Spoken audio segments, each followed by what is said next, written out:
Test, test, test.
Sorry, I literally have no idea what I'm doing with Twitch, so we'll see. Can someone let me know in the chat perhaps if audio is coming through?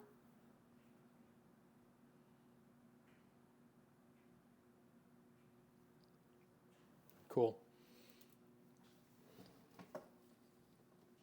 So we're going to give folks some time. Let's see if we get some more folks attending the stream. And just going to go over, I want to run through the build instructions that we have, because I know there's at least one thing that we need to update right now.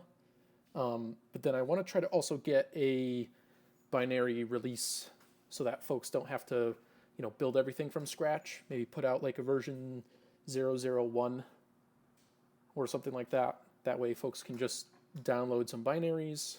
I think we'll probably need to put out another like major versions. We'll have some like breaking changes coming up with some of the bootloader changes, right? I think in particular, like we need a way to let people know that the bootloader and the kernel will have to be kind of changed atomically.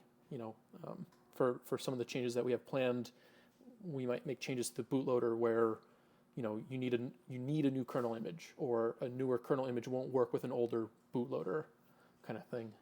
So I think semantic versioning is kind of nice for that. I think that's always the risk with the binary releases, right? It's that things generally aren't compatible. So maybe we don't want to do a binary release just because it might actually be broken, or folks might get in trouble if they wind up with mismatched versions of things. I don't know.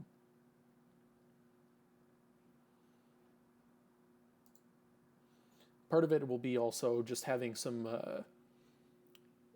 like a video of walking people through instructions. They can try out building stuff from scratch. If they get stuck, hopefully we cover something in the video, but we'll see.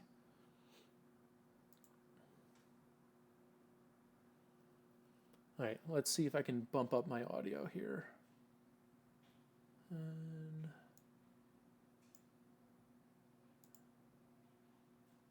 I think my gain is up all the way.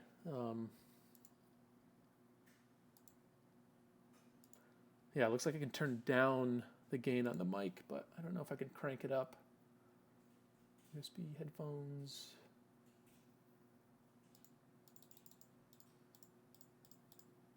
Test, test. I don't know if that's louder. I think that's up by another decibel. I don't know.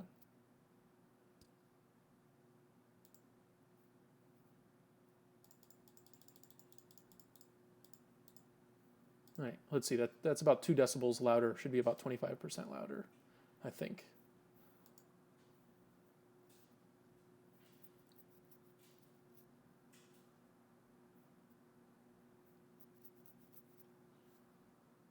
Cool.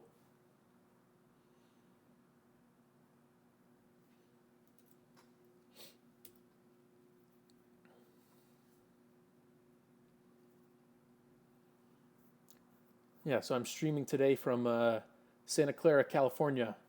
If you know where that is, we're pretty much right up the street from Intel, from their headquarters, and NVIDIA is on the same street, and I think Huawei's got a building across the street from NVIDIA there, but very relatively industrial part of Silicon Valley here.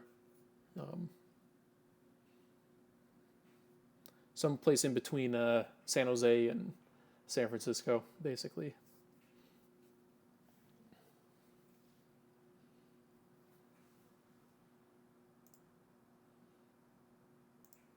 Yeah, so pretty much today, the goal is to basically be able to boot to a shell. You know, you're not going to be running your favorite Linux distribution today. I think there's still a fair amount of work involved before we get to that point, but you know, this is kind of early enough prototype where you can kind of run some equivalent of Hello World, you know, on the hardware kind of thing. So I think that's something that we'll be looking for more help with probably is anything related to like user space and actual distributions and stuff. You know, I think the big thing is like once we can read from the SD card, then it's possible to put an existing partition directly on the SD card. Kind of before then, though, like a very kind of basic environment, what you can do is called a init ramfs, which is basically when you build the kernel image, you can put a user space image into the kernel image itself, and that gets loaded into virtual memory by the kernel, and then it will try to launch an init process from that. And so that's like a very basic way of yeah, exactly. So the question is, I assume userland is built using build root, and at the moment, yeah, that's primarily, for instance, what I'm using. You know, I think that's a really easy, simple. It's a really nice project for, you know, cross-compiling a relatively small user space environment kind of thing. So, by the way, I have no idea if this is being saved to a video on demand. Have you enabled that? I believe I did. I think the first time I ever streamed on Twitch, I made that mistake where it was not saved afterwards. I'm pretty sure it is being saved. And what I'll try to do is I'll try to, assuming it is saved, usually what you can do is download it from Twitch and repost it to YouTube kind of thing. I forget where to check that in Twitch. You know, Twitch's UI is overwhelming to me. Very somewhat inconsistent, but and so what's interesting, I'll provide, you know, some background for myself is I used to do a little bit of, I was involved a little bit in bring up for Pixel phones, if you're familiar with Google's Pixel line of phones. So I think when I joined, Pixel wasn't a thing yet, and basically when I joined, you know, the hiring manager was like, oh, you know, we want to put out a new brand of phones that are going to be, you know, relatively higher end than what we had done before, or, you know, higher tier kind of price point kind of thing. And that's around the time I had joined the company. So I wasn't involved with bring up for older Nexus devices, but that team, you know, it was the Nexus kernel team basically. So you know, I think at the time the oldest devices we were supporting was the Nexus 5. So Nexus 5, Nexus 6, 5X, and 6P, and then, you know, Pixel 1, and so on and so forth kind of thing. Sailfish. Yep, exactly. Yep. So, yeah, Sailfish and Marlin. Yep, Marlin was the large one, and Sailfish was the smaller screen. You know, same kind of, basically, you know, almost entirely the same device, except for different screen kind of thing. Yep, 6P. And actually, the Nexus player, right? So if you ever worked on that or seen one of those, that was my first project. Really, was maintaining that, which was a bizarro machine because it was x86. I think it was a 64-bit capable CPU, but because there was only a gig of physical RAM, it was built with a 32-bit kernel image. Or I think it was that bizarro ABI where it's like it is 64-bit, but pointers are 32-bit. Yeah, bizarro device. So anyways, for like Pixel and all these phones, right, where you're focused on bring up, you don't run the full OS from day one. Basically, we have these large dev boards. I actually have one under my desk here in a box. I should dig out and show you, but literally it's basically a big printed circuit board. It looks a lot like a motherboard, and it's more so designed for test. And so you have these very large test points or test pads, I think they're called, on the motherboard, like kind of copper traces that are broken out and then labeled with the vinyl layer. And so, for instance, we had issues like fingerprint sensor where you end up soldering traces to those test points. That way you can actually break out the individual pins of like the SPI bus, for instance. And then you hook that up to a logic analyzer and you can try to figure out, are we sending what we think we're sending from software or not, kind of thing. Yeah, Debian continued x32. Yeah, I don't know how much longer 32-bit is going to be of interest, at least on x86 in general. 32-bit ARM, still hits a nice price point kind of thing. So yeah, a lot of this work isn't super different from some of the stuff that we had worked on for Bring Up. And I only did that for about 2 years. And then I changed to 2 different teams and still doing kernel work upstream, but nothing super specific to Pixel devices. I still have some prototypes, in my desk right here. But I'm not as involved in the early process of Bring Up for those kind of thing. More so, it's mostly toolchain and build system kind of stuff is what I focus on now, contributing to LOVM in particular. But so for this device, one of the things that's a little different is we don't have a serial bus, right? It's not like one of the first things that you try to get up and running to boot some of these devices is like you need some kind of console or something to understand what's going on, right? Kind of D-message, right? So, with the move to USB-C, we have some adapter to try to break out UART over USB-C. But with the 3DS, I think one of the things that's been tricky is I haven't been able to find information anywhere at all whatsoever about serial UART for 3DS. So I don't know if that's something that the community has figured out quite yet, or what. But I think that's something where I'd be curious if there were any documentation on that. I assume it involves actually cracking open the case and then soldering some wires. There is no serial UART at all. Yeah, that's unfortunate, right?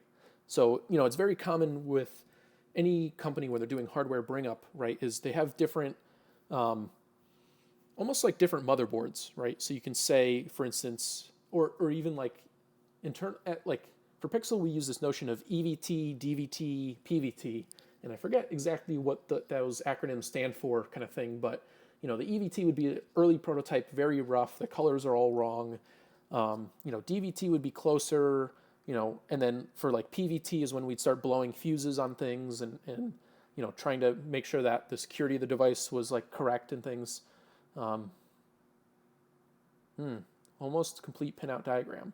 Really, and no UART is exposed at all? Surely there's got to be something somewhere. I feel like if someone were to poke around with a logic analyzer, surely they can find something like this. Cool. This is a cool link that Wolfak posted. Oh, look at that.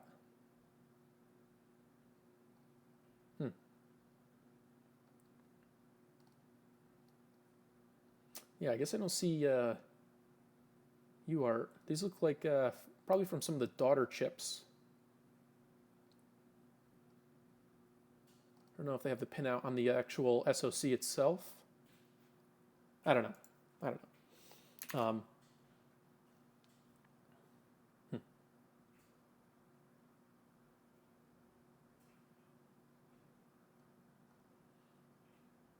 Yeah, I think the tricky thing is, right, so, I'll flip over. I think this was like an interesting architecture diagram. I think we'll probably want to work on something a little bit more specific than this, right? But just for posterity, for folks that don't know and are maybe watching a recording of the stream later, kind of the high-level architecture of the 3DS, right? So this is a screen grab from there was a Chaos Communications Conference talk about hacking the Wii, right? But basically, there's kind of within the SoC, you end up with essentially at least I think of it as like 3 to 5 cores, right? So the main one, there's different generations of ARM processors.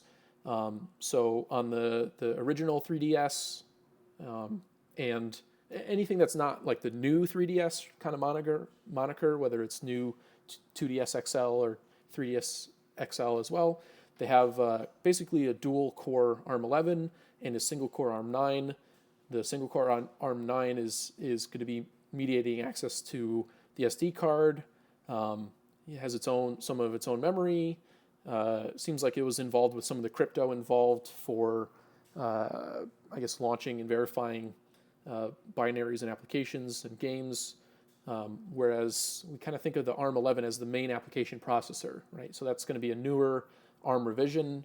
It's going to be clocked much faster. Security coprocessor for the ARM 9, yeah. Yep. So what's interesting, it's not displayed here. There's also a microcontroller, like a distinct microcontroller that's separate. So for instance, I'm trying to think of the existing drivers that we have so far. The microcontroller, like it's very common, even within like Chromebooks, they'll have a dedicated microcontroller where like when you press the power button, it's going to send signals to the PMICs to start powering up the main application processor. And you even Pixel phones will have these kind of dedicated microcontroller like ARM M0 or ARM M class coprocessors where in general, to save as much power as possible, you always want to try to be offloading certain workloads, right? So if you don't need a really high performance application processor, you always want to try to be offloading things, right? That's kind of the end of Moore's law is really what can you offload to different more specialized processors, whether it's something that's going to run at a smaller frequency and sip less power, or more dedicated graphics processor, or something that can do matrix math really quickly, kind of thing.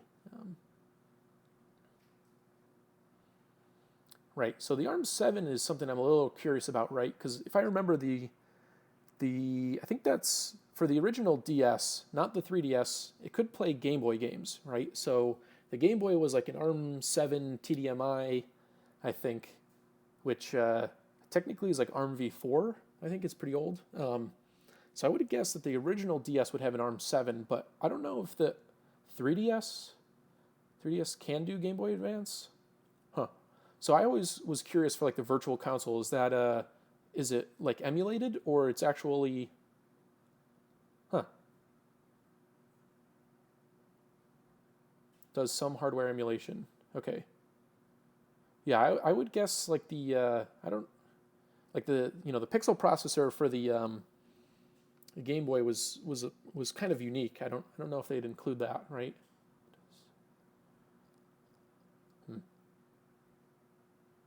So, for instance, even like the new 3DS will still have an ARM 7 core somewhere.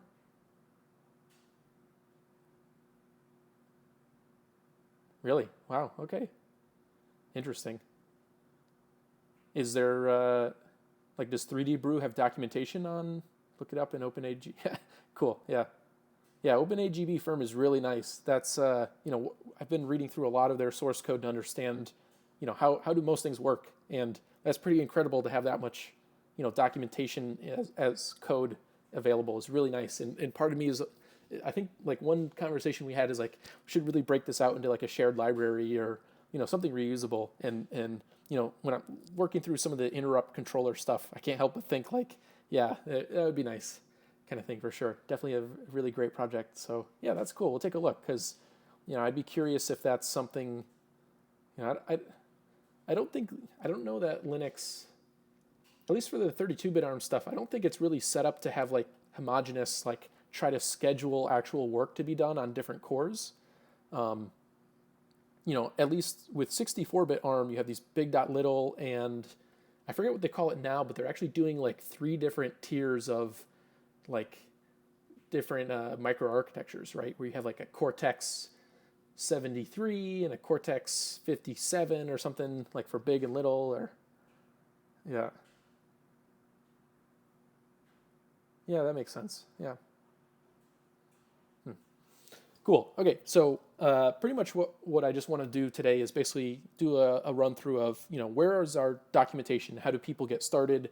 Does our documentation make sense? And, I've never put out a binary release on GitHub. I have no idea how that works. So I don't know. We'll try it unless someone in the chat says maybe that's a bad idea and we don't want to do it. Doesn't matter to me. You let me know, kind of thing. So main thing is, we want our 3DS, right? So this is the I think the model number on this one is red, is curious. It's a new 3DS XL. Processor looks like it's called LGR, right? So this is a motherboard snapshot from iFixit, where you can see here if we basically right in this area right here, that's the main SoC, right? That's going to be 4 ARM 11 cores in there, 1 ARM 9, and I guess an ARM 7, maybe. Next to it, typically you're going to have your RAM. So this is, I don't really understand the moniker FC RAM. It sounds like internally it does contain DDR1. I think if I understand it correctly. I don't know. The ARM 11 stuff is pretty old at this point.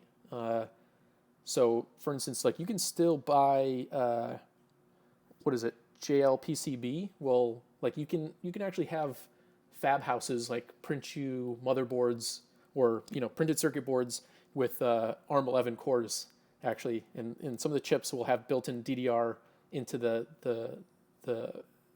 SoC itself. So for instance, if you ever take apart your phone, what's interesting is phones these days using low power DDR4, or even low power DDR5. I don't know if that's actually out yet or not, but it's on the horizon. It'll come to mobile first, but they actually use something called package on package. So for instance, if you were to look at the SoC on your phone, the markings on the SoC will actually be from the DDR vendor, because the DDR is actually ball grid array, and the SoC is underneath it, which both has I don't know what you call it, like male and female ball grid array, both on the bottom and on top, kind of thing. So you actually have your SoC and your DDR sandwiched right on top, right? So Atheros, that was acquired by Qualcomm, but back in the day, separate company. So this is your Wi-Fi here, and your flash storage from Samsung, right? So even though whatever the RAM is called FCR RAM from Fujitsu, I think, this is very common kind of circuit board, like for the phone, for instance, is like you're going to have your main SoC application processor, you're going to have your RAM near, like within very close proximity, right? There's some additional shielding here to try to keep, your cosmic rays from blowing this thing up or something. Wi-Fi, maybe Bluetooth as well, probably. And some kind of flash storage, right? And so, when we make a phone, we try to source these from different manufacturers, but, they have different trade-offs there. Not the same performance characteristics, not the same power draw, not the same cost. There's trade-offs, right? And then, this to me looks like a PMIC, power management IC, especially when it's ringed with like capacitors or these kind of surface mount capacitors or resistors. It's very common for your power conditioning circuits to have multiple different capacitors of different capacitances. I don't know how you say that.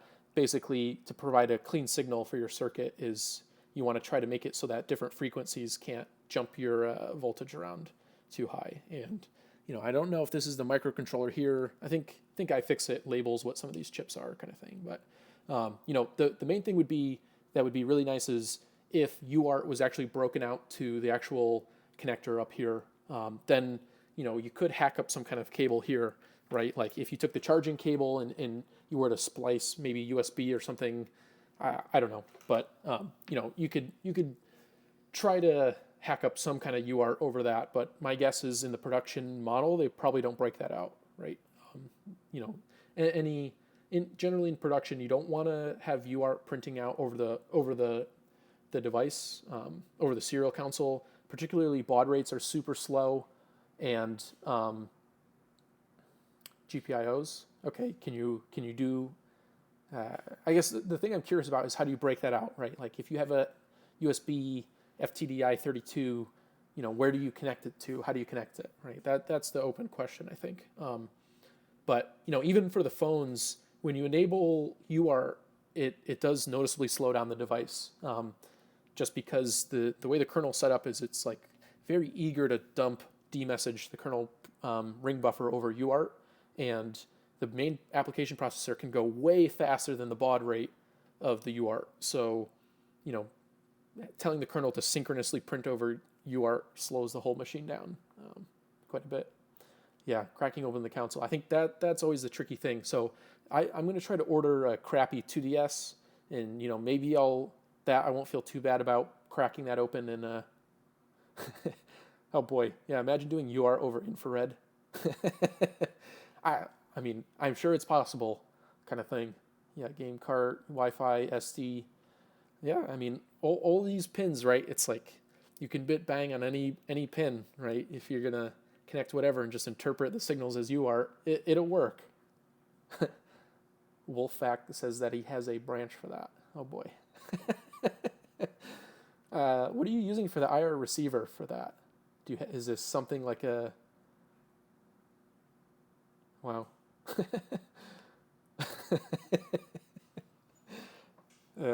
Oh boy, I can't even. Wow. And are you able to get any bytes that you can actually interpret here? PCB files for breaking out game parts. Wow, interesting. Okay. What was the original use case for the printed circuit board for breaking out the game carts? And I guess I'm curious how the adapter works for that. Okay, Wolfx says Arduino and cheapo LEDs. Transmit and receive. Cool. For some reason the LED, is that the transmit LED won't light up? I think it's always funny, you can kind of test these, right, with like your cell phone. Generally don't have the infrared filters on them, right? Oh, cool. Neat. Yep. Is the Dratini, is the connector for that a little tricky? I would imagine like you can print the circuit board for sure, but then, jamming something in there, I'm always curious, how do you get precisely the connector, right? It's like, I don't know. I saw this cool project recently where folks were they're custom printing circuit boards for like an original Nintendo, like the NES, and I think they were kind of encouraging people to scavenge the cart connectors from existing devices.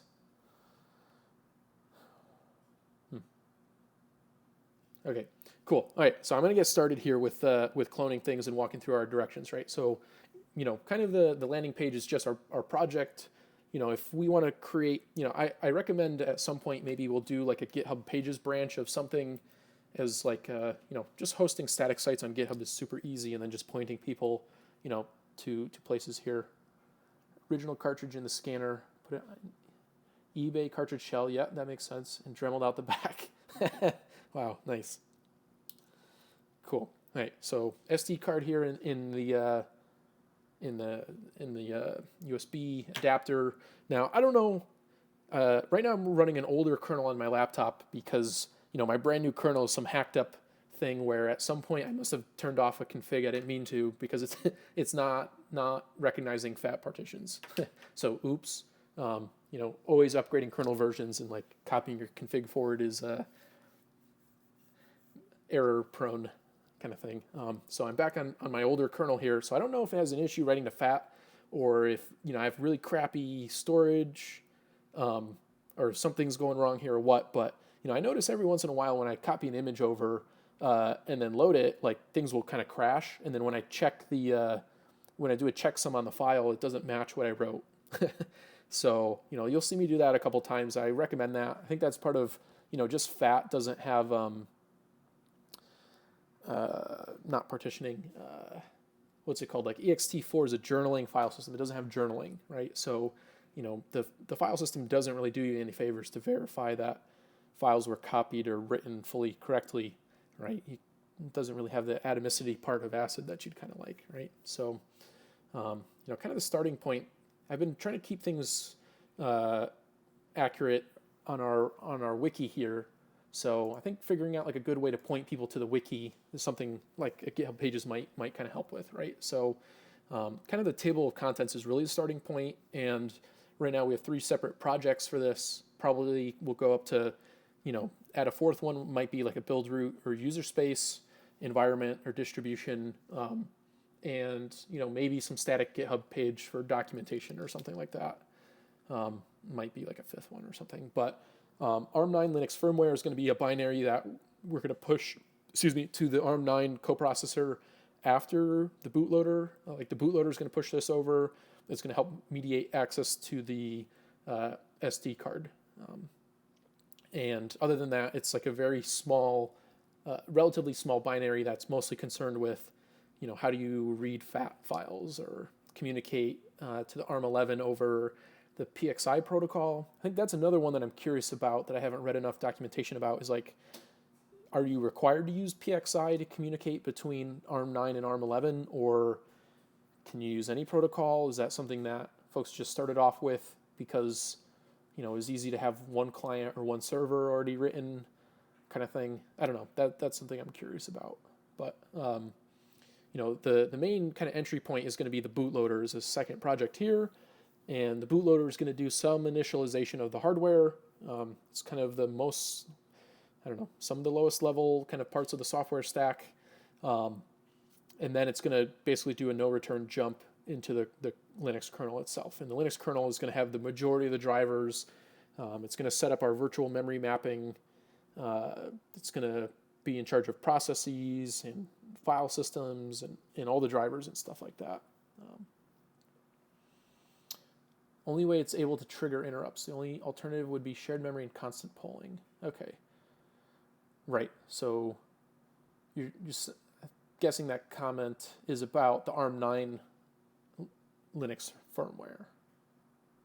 Could be wrong though. There's always like a couple second delay between Twitch video stream getting out there and folks typing back comments and stuff. Yeah, about the PXI. Okay. Oh, interesting. Okay, so PXI is required to trigger interrupts between the two.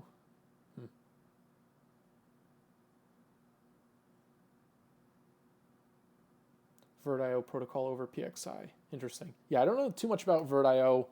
My understanding of VirtIO is limited to like para-virtualization. Is basically if you're going to try to run like a guest virtual machine in a host, and you know that, and the guest is aware that it's not running on bare metal, you can basically omit certain drivers for more optimized ones that don't need to do such fine-grained control of things. Generally, memory mapped I/O, you have to write like individual bits and bytes that are certain, like very specific sizes. You kind of, or do a DMA, but you're not permitted to do like a mem copy, right? But for para-virtualization, you can say no, we don't kind of have those same restrictions. Like go ahead and just do large block memory copies and stuff.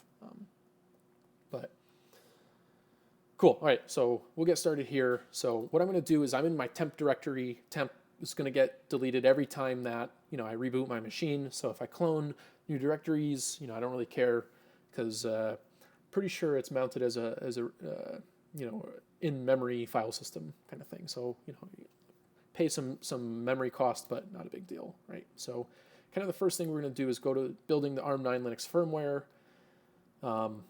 So I think the first thing folks want to do is they want to be able to fetch. We're going to be building targeting a bare ARM bare metal system. So the two things we want are both a compiler and a basically a libc that we can statically link.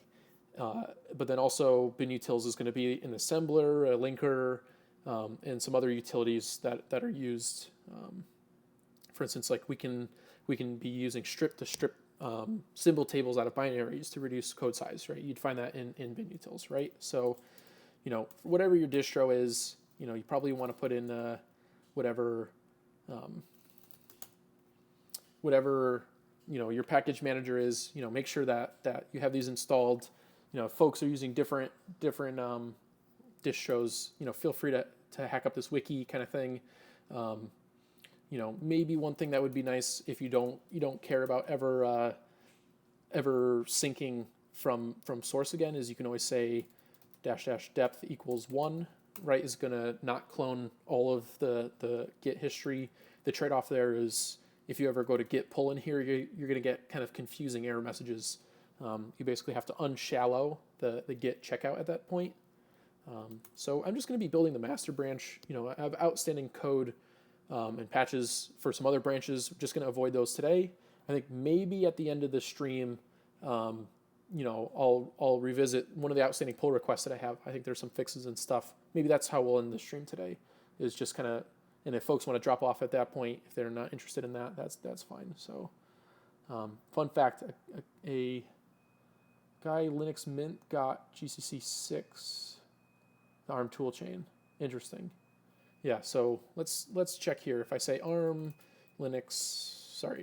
none EABI GCC -- version. So I'm getting GCC 9.2.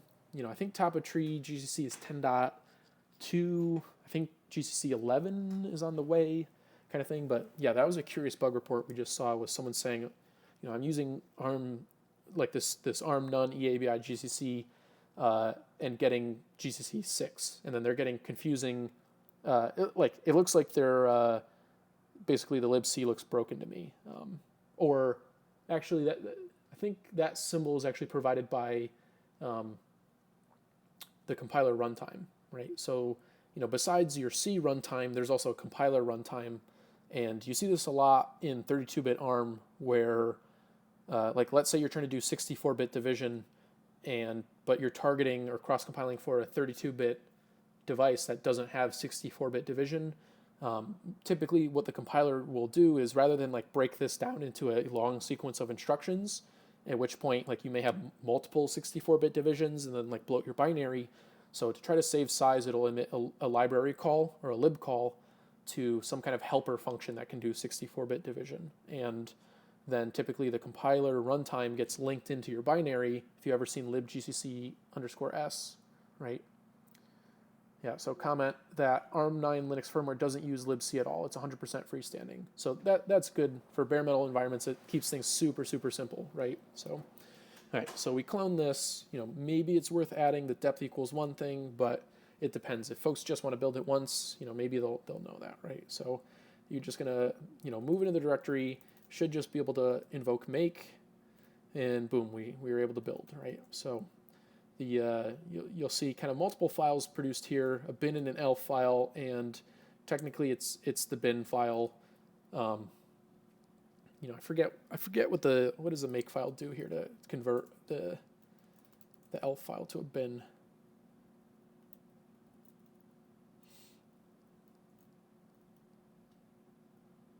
Seems like it just invokes the let's create the elf file. Okay, so all that it does is it invokes obj copy to copy. It builds an elf file and then runs obj copy and changes the output type to be a binary instead of elf. But so if we were to run ARM 9 Linux firmware, it's not going to say it's an elf executable, right? But seems like technically probably is. I don't really know the difference between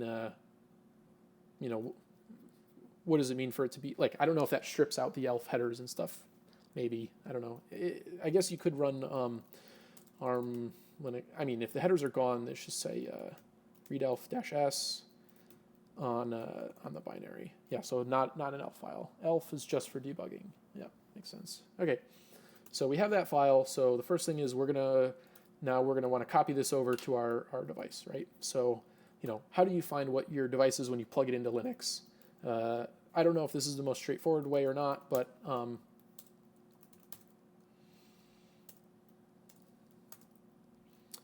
so, I'm going to plug this in here.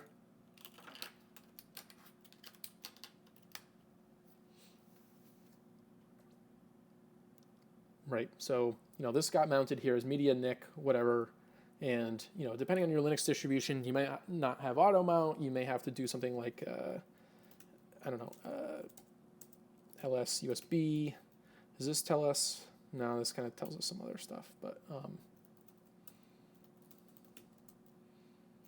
right? So this is saying,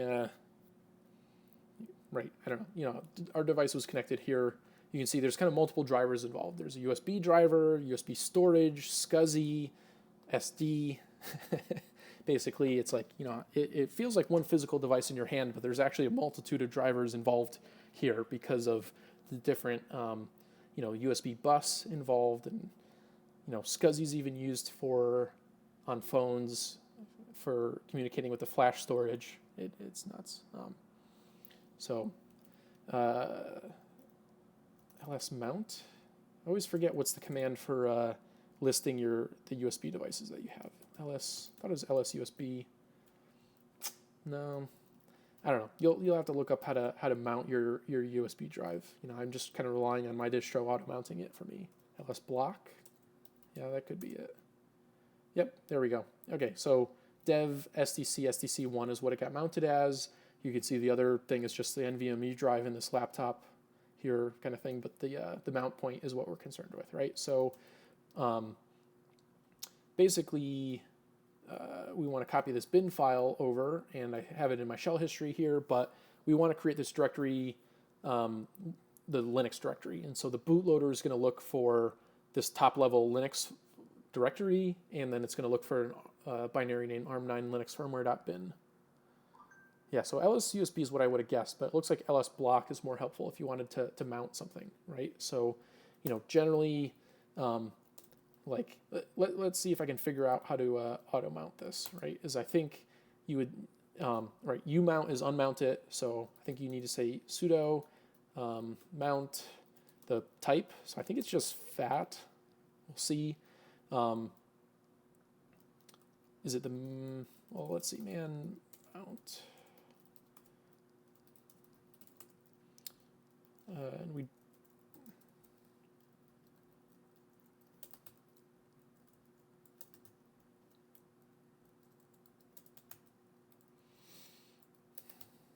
boy, I don't even know here. What was it showing us? Oh, it is the mount command. Okay, sorry about that. Did the device and the directory. Okay. So we want mount, sudo mount-t fat. The device was dev STC1, and the directory was media, Nick, and I don't know what was it called beforehand here.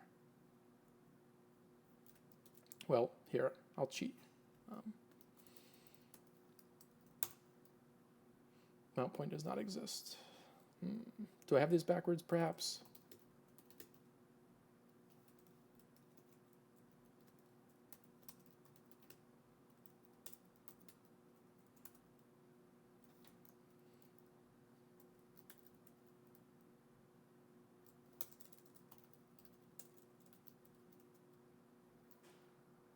VFAT, potentially. Let's see.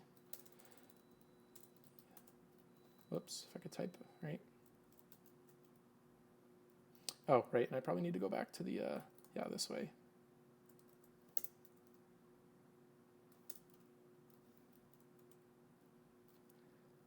I don't know, whatever.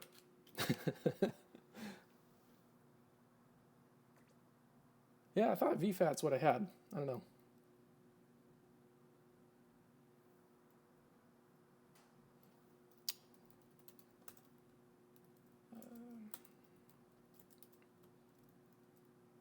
All right, let's try without the type. I don't know if there's some, it can find magic here or what, or if it's dev STC.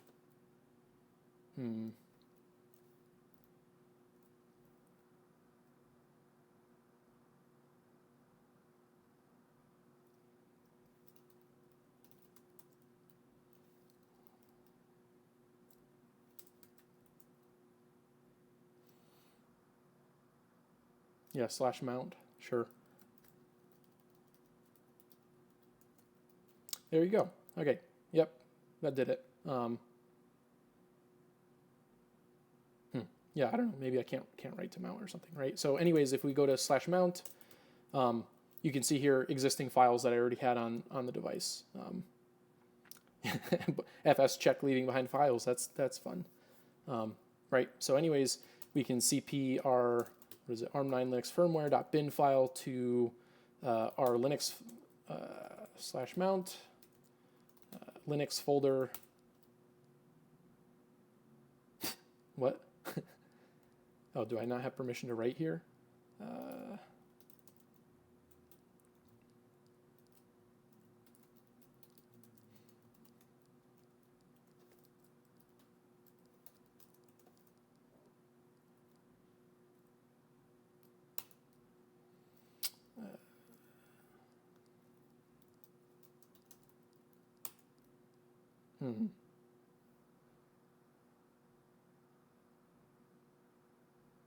Right, I have it mounted as root. So I wonder if sudo umount, maybe I shouldn't be mounting it as root. I thought you need to be root to mount anything. Let me just see here. Only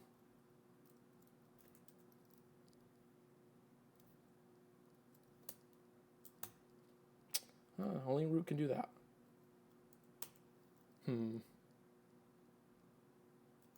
So then maybe for the copy, right, we'll do that as root. So we don't have to screw around with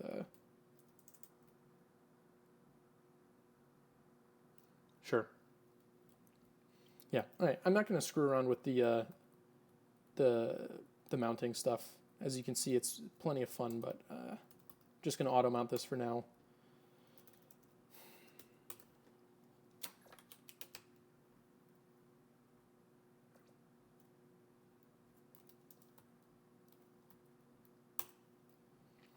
Boom. All right. So the main thing, right, when I talked about earlier is like issues with files being written. What I like to do to check is basically, I want to unmount my device safely. I want to unplug my device. Okay, it's been unplugged. I'm going to replug it, have it re-auto mount, and then I'm going to run a basic checksum kind of thing just to make sure that okay, they match. That's good.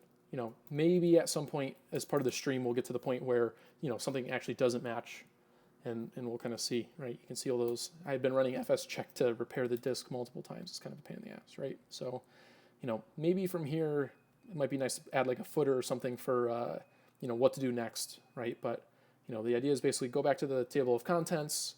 Now we're going to build the bootloader, right? So again, it's going to be the same dependencies in terms of the tool chain and the libc implementation, which we're actually going to use now on the device.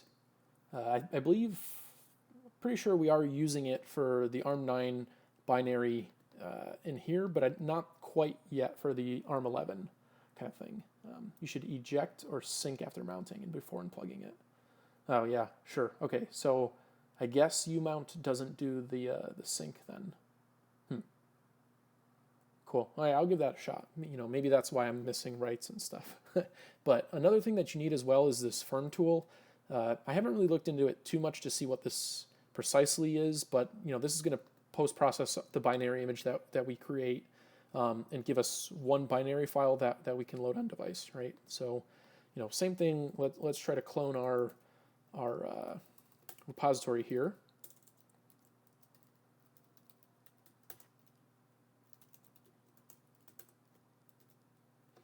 Okay, so what we need to do here, the build system, we could probably just hard code this in the make files at this point.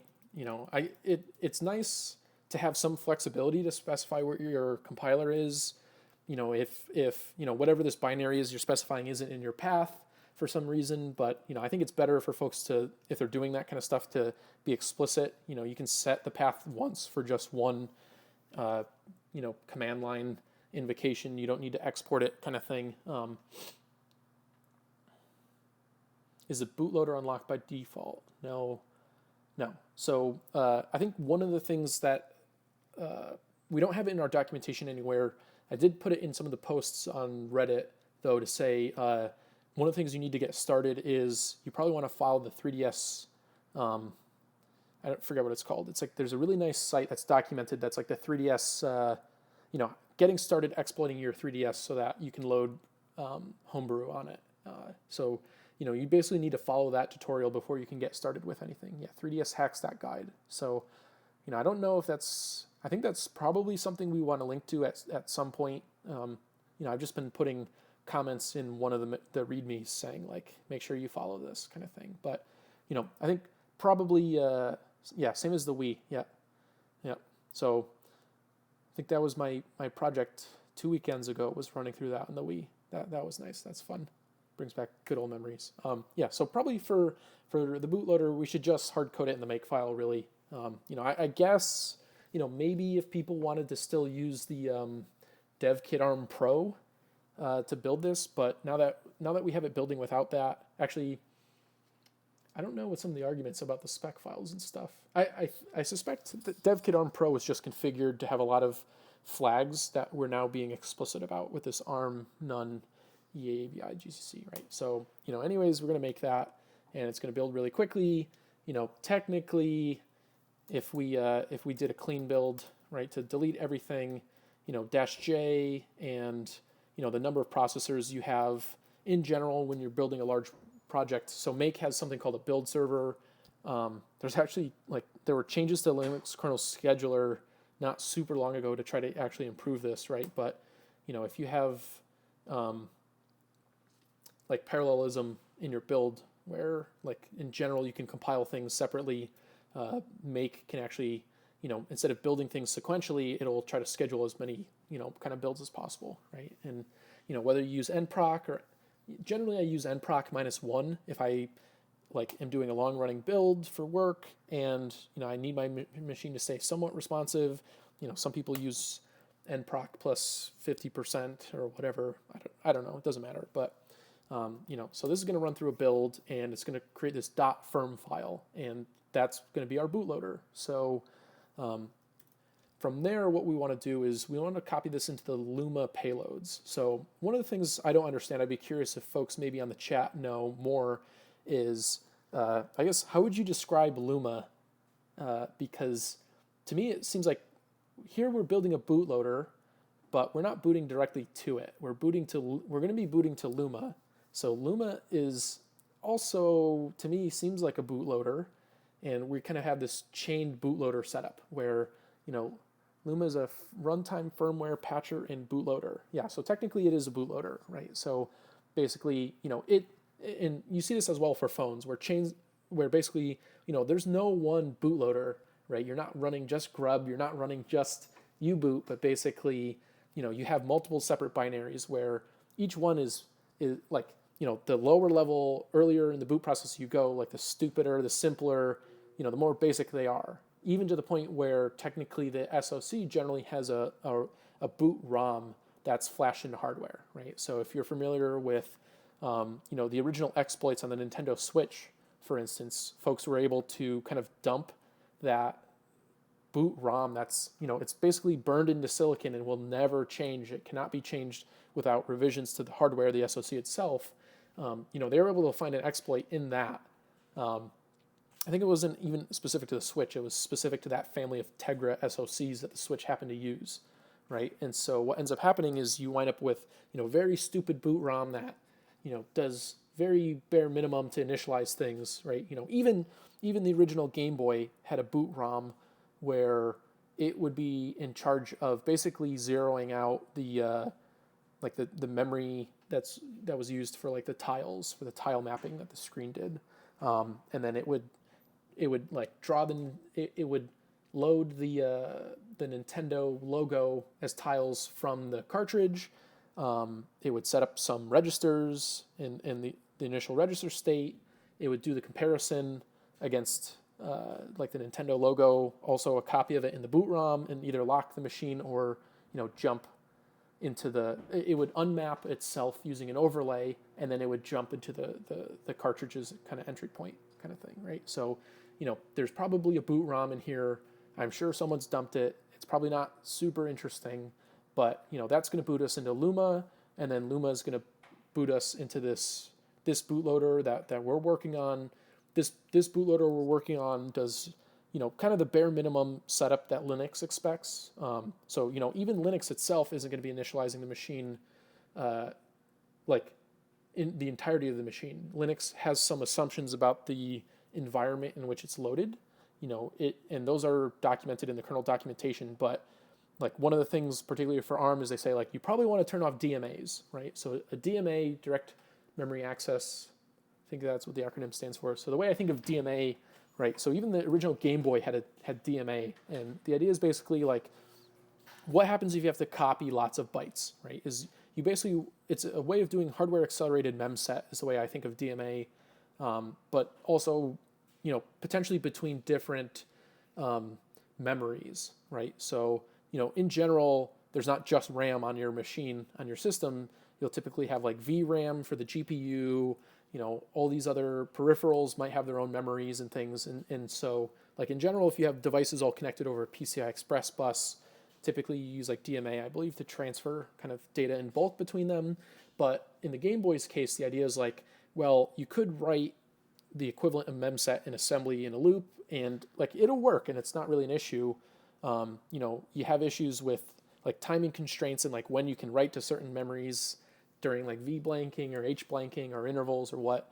But DMA would allow you to do kind of bulk memory transfers much quicker, and in general, what will happen, a DMA controller you have to kind of synchronize with the DMA, right? And like in the Game Boy days where you had fixed functions and you could count and know exactly how many cycles operations took, you could say like, wait precisely 300 cycles and then, we're guaranteed that my DMA is complete. But in general now, you tend to, like, the DMA controller will set a flag and you either spin on that or synchronize with that somehow, kind of thing.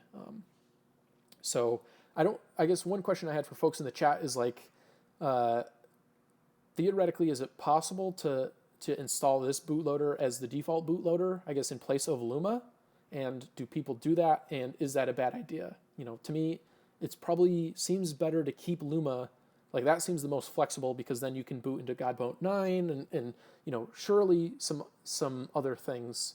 Right. Yeah, it's a really bad idea. Yeah, cool. So, and then it seemed like Luma also had support for like if you name the firmware file something and then like you can name it like button down or something and hold down and then boot directly into your firmware and skip the Luma selection screen or something like that. So, maybe that's something interesting that we might want to do, because basically right now Luma expects you to hold start when you boot. So you forget to do that and then, the thing fails to boot and then, oh yeah, oops, now I need to power cycle the machine, right? So anyways, sorry.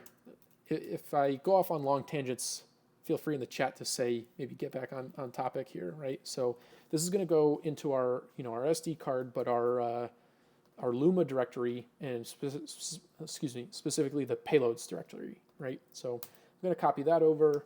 I'll sure. Let's try ejecting /dev SDC1.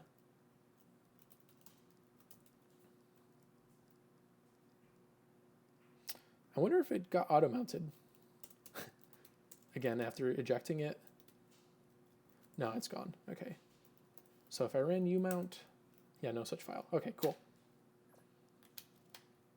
Okay, so I just unplugged and replugged the device, and I just want to check the SHA-1 again. You don't have to do this quite as religiously. Yeah, so perfect. Here you go. You can see here now something went wrong here. The file didn't get copied over. So, you can run whatever, there's multiple different checksum utilities. It's basically, run over every byte of a file and add them all together. And if you get two different numbers, you probably don't have the same binaries, right? So there are a lot of 3DS bootloaders. God Mode 9, B9S, Luma, Fastboot, 3DS. Interesting. Right, so I think that's one of the things I was curious about in the directions is like, I say, oh yeah, put this here for this directory for Luma, but, what ends up happening if a user is following along and they're not using Luma as their first stage bootloader, right? So, how to address this properly in the wiki and the documentation, if folks have good ideas, that might be interesting, right? Yeah, at least not that badly. So I think the thing is just like this kernel on this laptop is pretty old, just because I think, I'm running mainline otherwise on my laptop, but I seem to have accidentally turned off the HDMI output that I need for capturing the stream, and FAT file system support that I need for mounting this. So, I still keep a few old kernels around. So, I think something's messed up with the FAT driver. I don't know, or like, one of those multiple drivers potentially has a bug or something like that, right? So, or it could just be this SD card is really cheap and shitty. I don't know. I don't think it's nearing the end of its life here, but I don't know. Let me just see here, unmount, unplug, replug, and check the SHA again, kind of thing. But yeah, it's super weird. I feel like there'll be days where, fuck again. Wow, look at that. Huh. And what's curious to me is it's even we got the same SHA as last time, which was a little weird, right? 99% of users will be using Luma since in conjunction with Bootstrap 9, since that's what's recommended. Yeah, okay, that sounds good. And yeah, I think that's probably the simplest way, is for us basically just to point people to 3ds Hacks and say like, follow these directions, then take a look at our project, right? And so at that point, users will have Luma, and maybe we add a footnote and just say like, well, you may not be using Luma. In that case, put it where you know what you're doing, kind of thing, right? Okay. Most users aren't. They use Bootstrap 9. Bootstrap 9 is in NAND memory. Then read the boot.firm on the SD and launch that. That's what most people suggest, since B9S is very much bugless. Got it. Yeah. And in general, right, like, you always want your entry point, your first stage bootloaders to be even simpler, right? And you kind of chain load these more complex environments, right? Like even the kernel is much larger compared to a bootloader, but compared to user space, it's tiny, right? And that's kind of what we want, right? So, let me try this again here. I don't know if bad USB port or something strange going on. I hate to blame it. Ah, fuck, I shouldn't have copied it again. Sorry, I wanted to rerun the SHA some, but.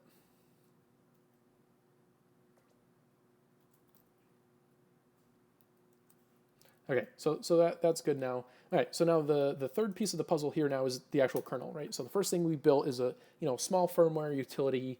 I think one thing that I have a question about that is I think Linux has support for some firmware. I don't know if that makes sense to try to move that into the kernel and have the kernel try to load it or not. I think the kernel does have support for that, but I guess it's always a question of can the ARM11 trigger the ARM9 to do what we want it to do or not, and that can be kind of tricky. So anyways, we'll go to the next part. Is we're going to build our kernel, right? So going back to the table of contents, building the Linux kernel.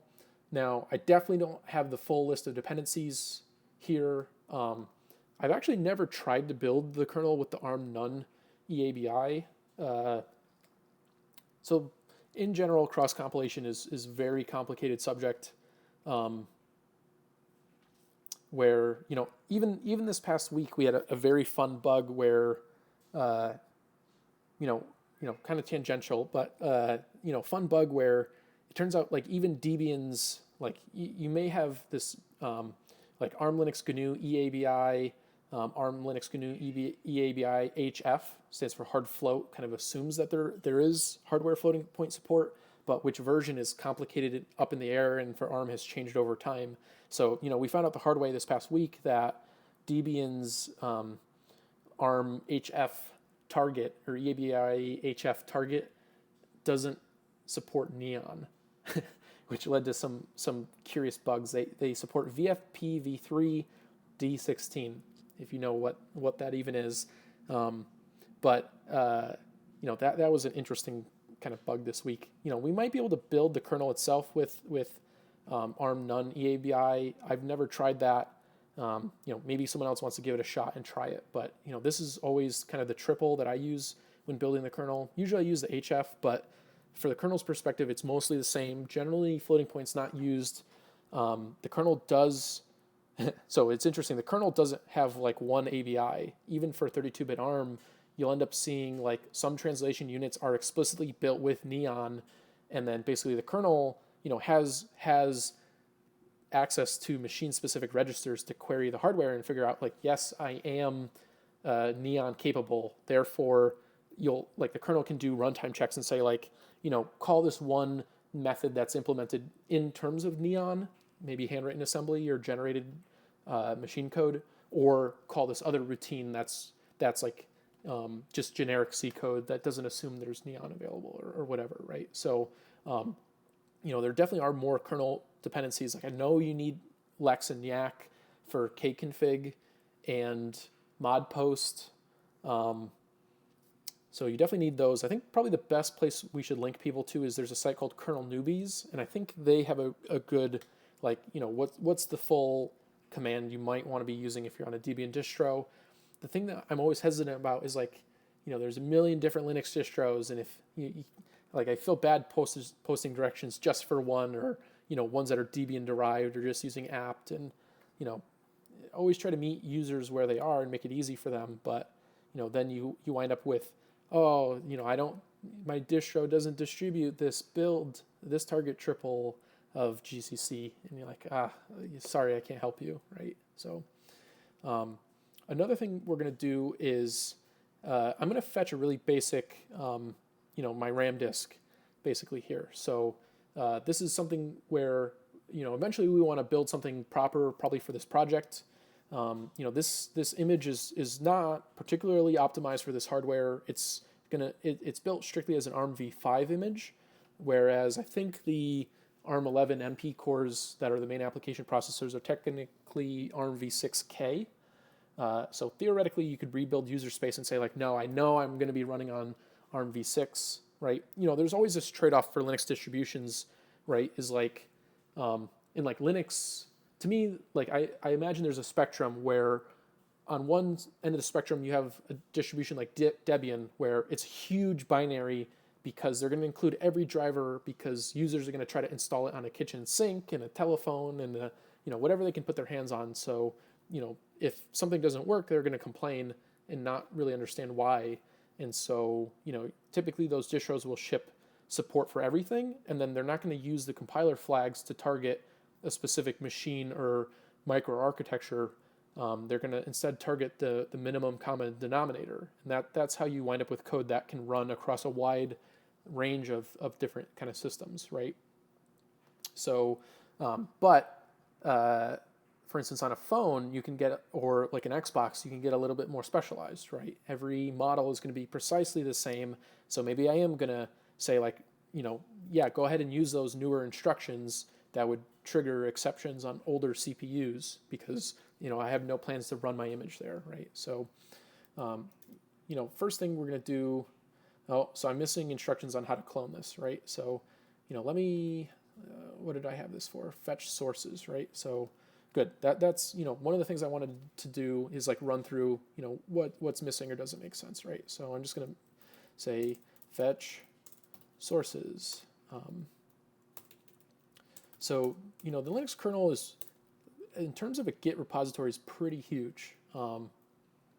So for instance, I do a lot of kernel work, and typically I prefer to instead have a bunch of remotes set up and to fetch with them. Just tried compiling with ARM9, the latest, and it fails early because it can't find mpc.h. Yeah, so we probably don't want to be building using that target triple. I haven't seen many people do that. And it actually, if you're, historical minutia, if you're interested, what is EABI, it has to do with, floating point and was it supported in hardware or software. So before that, there was something called OABI for 32-bit ARM, where the kernel was expected, like user space assumed there was always floating point, even though there essentially never was, right? So you wind up with binaries using those.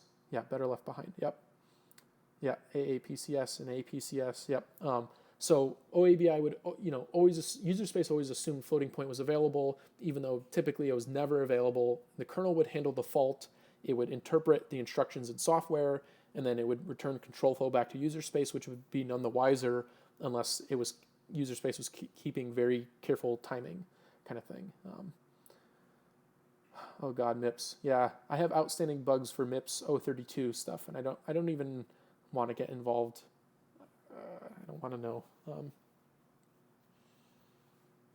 Yeah, it was not very fast at all, right? So EABI, basically said either you'll have like lib calls in software or guarantees. The HF ABI was like, no, there definitely is support or there is not. And then no matter what like user space is permitted to assume there is floating point, it's just the compiler based on that target triple, will either emit lib calls into software routines, which are, still slow, but you don't pay this overhead of undefined instruction exceptions because the compiler never emits those instructions. It emits lib calls. So, a little bit faster versus a target triple that was dedicated. Now, you still have this complicated mess now you have like 2 copies of libraries where one's EABI and one's EABI hard float and stuff. So, whatever. But, I'll clone this with depth of 1 kind of thing, right? I probably definitely do want to put that in the sources here, right?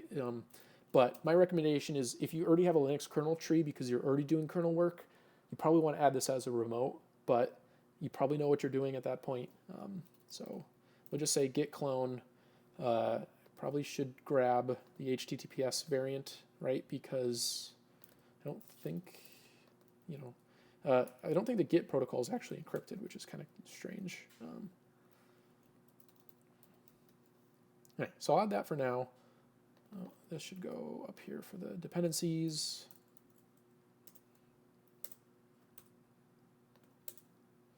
And technically, we're going to edit. There's another part that I know is definitely wrong, but we will get to that in a second here. So I'm just going to say here that I added how to fetch, right?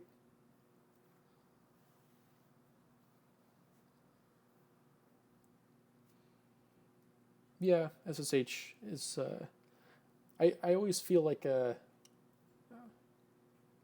don't know why I have like this weird thing where like I assume that, so that's what I was curious about, is someone told me, the WireGuard maintainer told me that Git doesn't use encryption. And I trust him, but I, didn't verify it myself kind of thing. So I don't know. I'm curious about that, but, right. So, because I already had a kernel tree, I would much rather, just add a remote and fetch from that kind of thing. But, I assume if you know your Git foo, you're going to do that anyways. This will just be very vanilla instructions. And I actually hope folks on the stream are following along, because I would love for someone to speak up and say, hey, I got to this point with you and something's not working here, or something doesn't make sense, or, can you add some text to explain why we're doing something the way that we are, or something, right? So, even this firmware, right? Let's just edit this now, because we already said like, or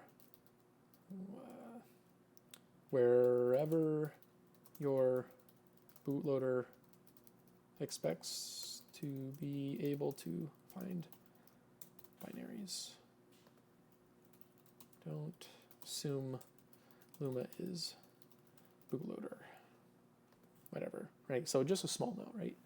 Very much following along. Cool. Yeah, good. Yeah, that's my whole goal with this, right, is to, live, let's try to figure out what I'm missing from the documentation, what can be improved, and then, I'll try to post this up on YouTube just so we can point people to it. And, things will definitely change. We don't have directions for releases. We'll see if we do that, if we get to that today kind of thing. All right, so for this init.rd, I'm just going to recommend people fetch this kind of crappy one that we're using for our kind of boot testing that we're doing for some CI, right? So this is a build root based image. You can go on GitHub and go find this and see what it does, right? So anyways, we clone Linux. Let's go in here, and this is our user space image. So this part I expect to change once we actually have like a more traditional Linux distributions available, and like the ability to mount the SD card, like communicate with the SD card to mount actual file systems and stuff. So for now we're just going to grab this thing, right? So it grabbed this rootfs, the CPIO image. It's Z standard compressed, so we actually need to decompress it and recompress it using gzip, right? So we run Z standard -d is going to decompress it. And then, right, so it leaves the old file behind. Could remove it if you care. And then we're just going to gzip it. And I think there is a trade-off actually between how long does it take to decompress an image, right? So can't we just build the kernel with Z standard support? Yes, yeah, you could do that as well, right? So basically, if you know how to mess with your def configs, this step is totally optional. The thing is, I don't want to put it in the directions how to jump into menu config and to flip the configuration around to say, expect the RAMFS to be Z standard compressed. You could do that though.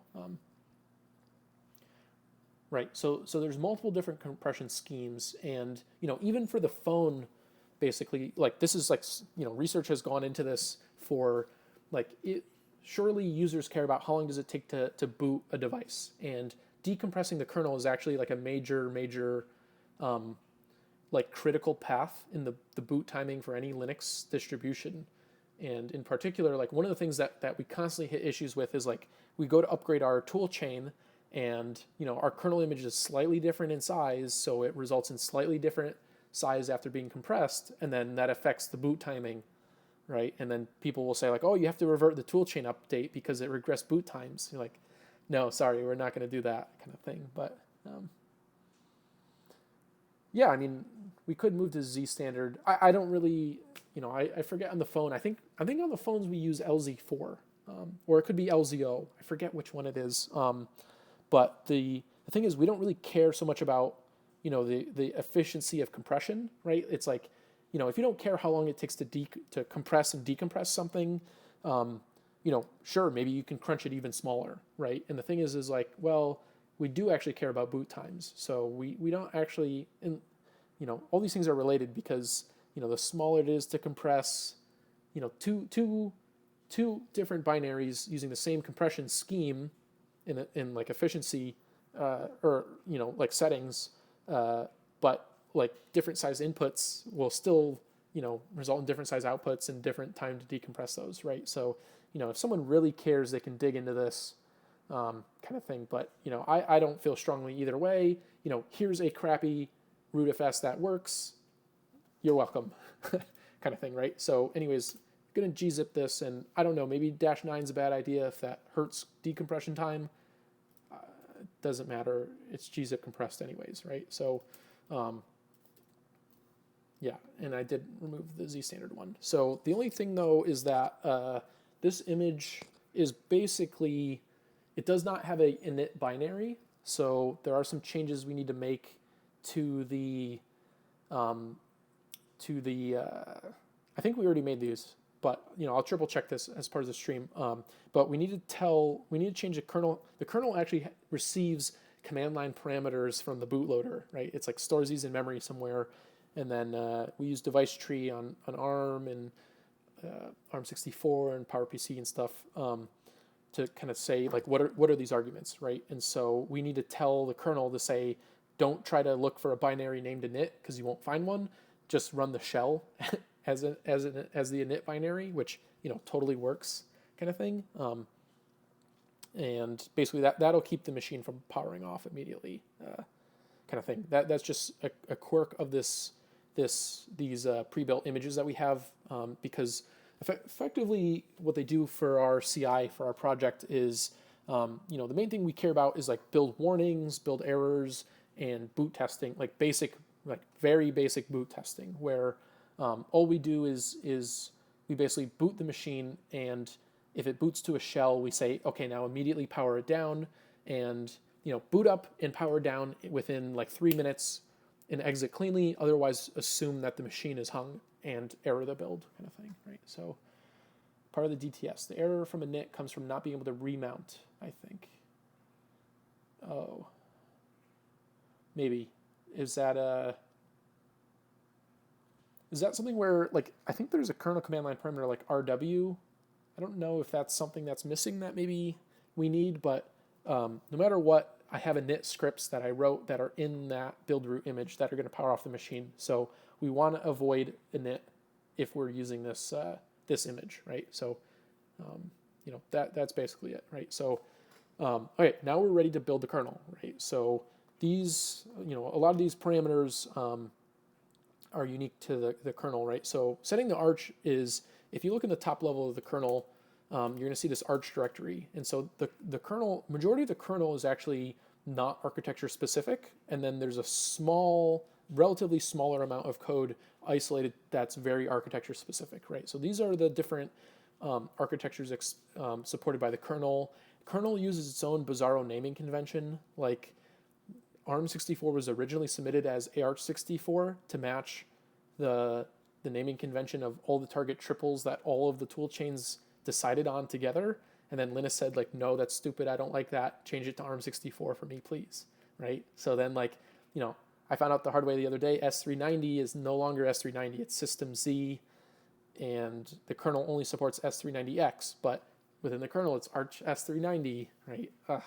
And x86, it's like everyone calls it either i386 or i686 or x86 or x64 or x86-64, and all these nomenclatures are they get kind of stupid and silly at the end of the day, right? So the kernel just picks one. All the code for x86 anything is under there, right? And there sometimes there'll be some like code hacked in other places that's specific, but generally the kernel tries to remain architecture agnostic. And then if it does need something specific to an architecture, it'll typically you'll add like a call that'll be arch underscore whatever you're trying to do. And then you're expected to define it for every architecture or provide like an empty function kind of thing, or make it like a macro that's empty or something like that, a static inline function that's empty or whatever, right? All right, so anyways, we're ready to build this. Cross compile is both gonna, for us is gonna be, the target triple of what we're building, but also it's a prefix for the utility for GCC and for bin utils. So there's a hyphen on the end here. That's really important. Do not forget the hyphen. You forget the hyphen, you're gonna get bizarro error messages about files not found, right? So the first thing we're gonna do is we need to configure the kernel, right? So the kernel has something on the order of like 10 to the 6,000 was the last statistic I saw. That was like from a professor at INRIA. So again, I'll trust him without verifying it myself.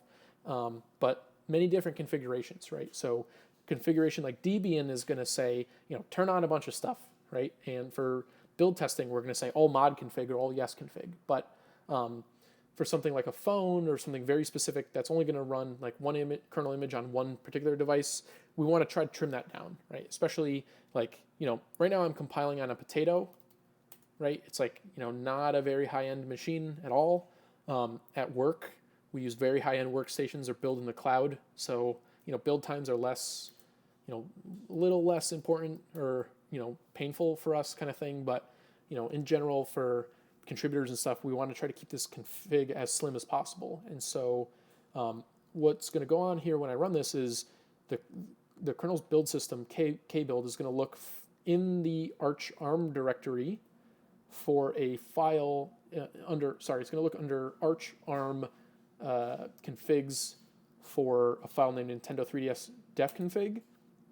So here it's actually going to build some host utilities. It's going to build kconfig. So kconfig is part of kbuild and is, the whole kconfig language and all these things, right? So anyways, if you were to run find.-name, bang $, right, you'll see it basically kbuild is looking in this directory. So it did some work to build kconfig itself, and then it wrote this .config file, right? So if you look at this .config, this is going to have everything about, what compiler version, what linker version, which drivers do I have turned on, right? Host name, all these things. But the thing is that this file should not be as large as our config, right? So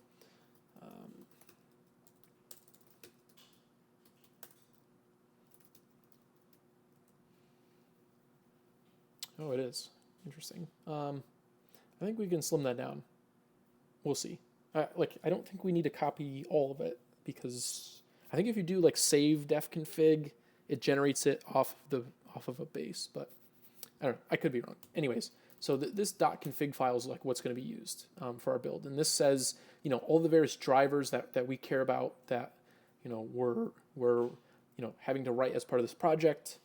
This is going to say, yeah, build those, please, right? Because we're going to need those. So part of that's going to be, what's the file that we expect in the current working directory for the kernel build to use as the ramfs, right? So, theoretically we could change this to ZSTD, but then you need to disable that the RAM disk was gzip compressed, and you need to enable Z standard compressed, right? So, we could do that. Maybe that's interesting, but I'll say that for another day.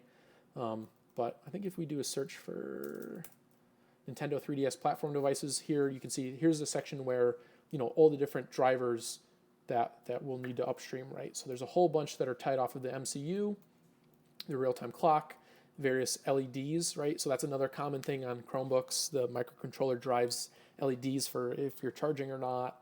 I don't know what this is. I don't know. Accelerometer.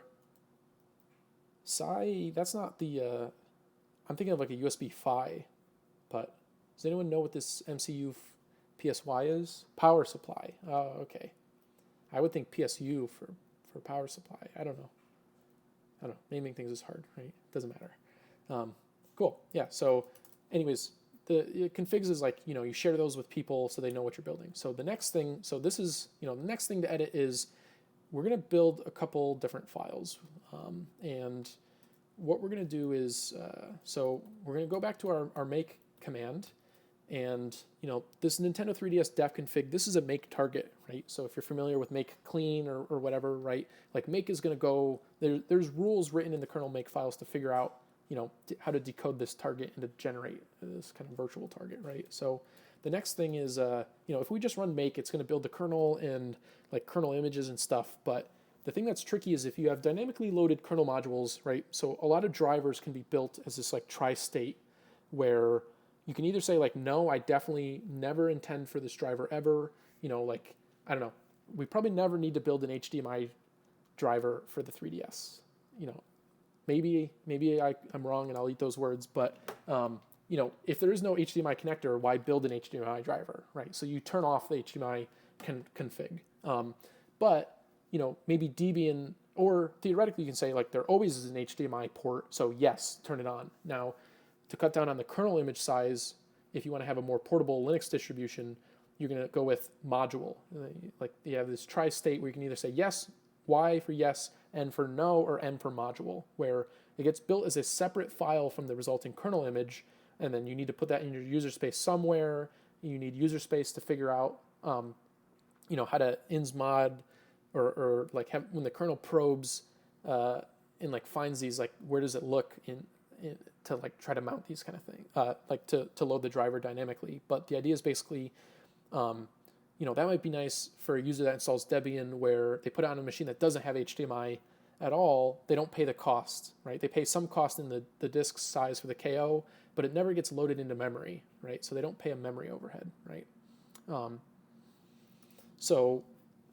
Basically now what we're going to do is we're just going to build the kernel itself. So the Z image part technically I think is optional. We can actually, we'll test that in a second actually. So yeah, let me leave this off actually. I think this is what we're going to change the direction to. So the default target is basically, build the kernel, build the DTB files, build the kernel modules. So we should get no kernel modules. I'll be curious now. I haven't actually tried this yet for our branch kind of thing, but let's see what happens, right? So, again, sorry, I'm compiling on a Potato, a little piece of crap, dual core hyper-threaded laptop, but this kernel image is relatively small, so I don't think it takes longer than like a minute or two. So, maybe while this is building, do folks have any questions for me, just more general questions about, Linux kernel work,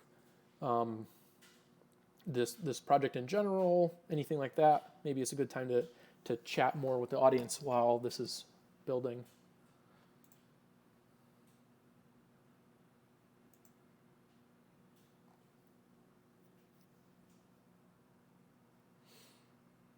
What is piggy.o that gets built at the end? So I think that only gets built for 32-bit ARM, if I remember correctly. And I don't remember the specifics for that. I think that's one of the things for me is that all of my work such far with the Linux kernel has been almost strictly with 64. Well, a lot of my initial work on the kernel was like 64-bit ARM. It was like I kind of joined after the 32-bit era. So, I guess Nexus, some of the Nexus, right? So Nexus 5X and 6P were the first 64-bit stuff, and the focus with Pixel was 64-bit. So I don't know if they actually. How many times do you think our patches will be rejected by the maintainers? That's a good question. You know, I don't expect anything to ever sail through on the initial submission.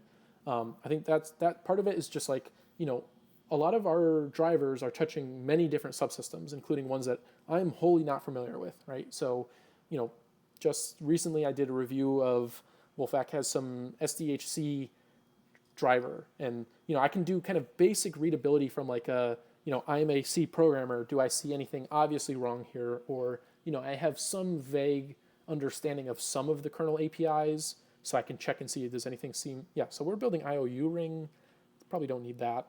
I don't know, something's building, right? So, so I totally expect, you know, at that point you CC the various different subsystem maintainers, and then, you know, they know of all the different pitfalls and bugs and stuff. And so, you know, the hope is that they provide feedback and say, oh, you know, you don't want to do it this way, you want to do it this way instead. And, you know, the hope is that things are reasonable, that nothing's too painful to fix up, that you never get in this state where, like, you don't want to make changes that maintainers aren't happy with, right? So, you know, I think in general, you know, the idea is basically you put out the initial patches, you kind of go in with the expectation that this is a request for comments or an RFC, and try to get as much meaningful feedback and engage with developers as possible, right? So the idea, you know, right now we're kind of hacking things up and just getting things booting, and the idea is, you know, we'll probably squash the commits or history that we have, because then we want to break it up into actual real individual commits where, you know, maybe the initial commit adds a relatively empty device tree, the DTSI file and the individual DTS files, and then adds like the basic platform kind of like structure, but doesn't really add any really meaningful drivers. And then you would have like another commit on top that says, okay, now I add the base MCU driver. Okay, now I have another commit on top that's the MCU RTC driver. And then like those incrementally touch the DTS files, right? So, you know, that's a fair amount of work and will be involved. But, you know, I think once we're at a point where we have something a little bit nicer, cleaner, we'll start breaking things up for commits that way, then start submitting them upstream, and then iterating on feedback, right? And, you know, if it takes 2 submissions, 3 submissions, 10 submissions, you know, even very contentious things in the kernel can take, you know, 10 plus submissions, right? But I don't think a new platform like the 3DS will take that many rounds, but you never know until you go to submit stuff, right? So, okay, so this looks great, actually. So this is what we're gonna. So I'm gonna amend the instructions here, right? So we didn't build any KO files, because basically, like, once you see this Z image is ready, if there were loadable kernel modules, those would get built afterwards. In fact, we probably should see. Config modules is not set. So we've configured our kernel to not expect to be able to dynamically load kernel modules. And I think that's the way to go for this platform, right? So that looks good. And then the other thing to check is, did our DTB files get built? So this is the device tree standard, are these kind of binaries that, like, even your bootloader and your kernel typically kind of share these. It's like a format for describing kind of the configuration of your system. And if you're more familiar, on x86 you may have heard of, I think the competing standard is kind of, is it AHCI? I think it is, or ACPI. I think it's ACPI. I always mix those two up.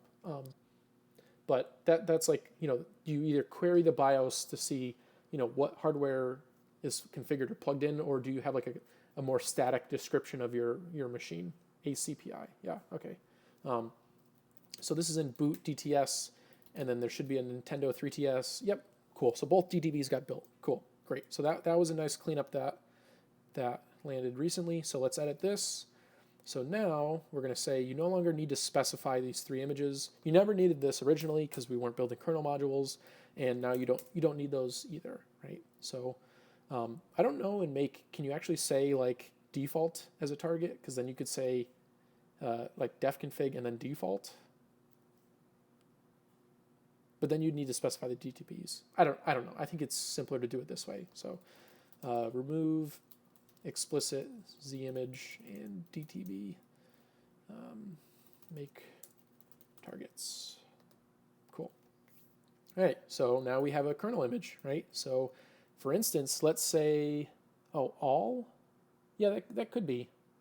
Yeah, I don't know. I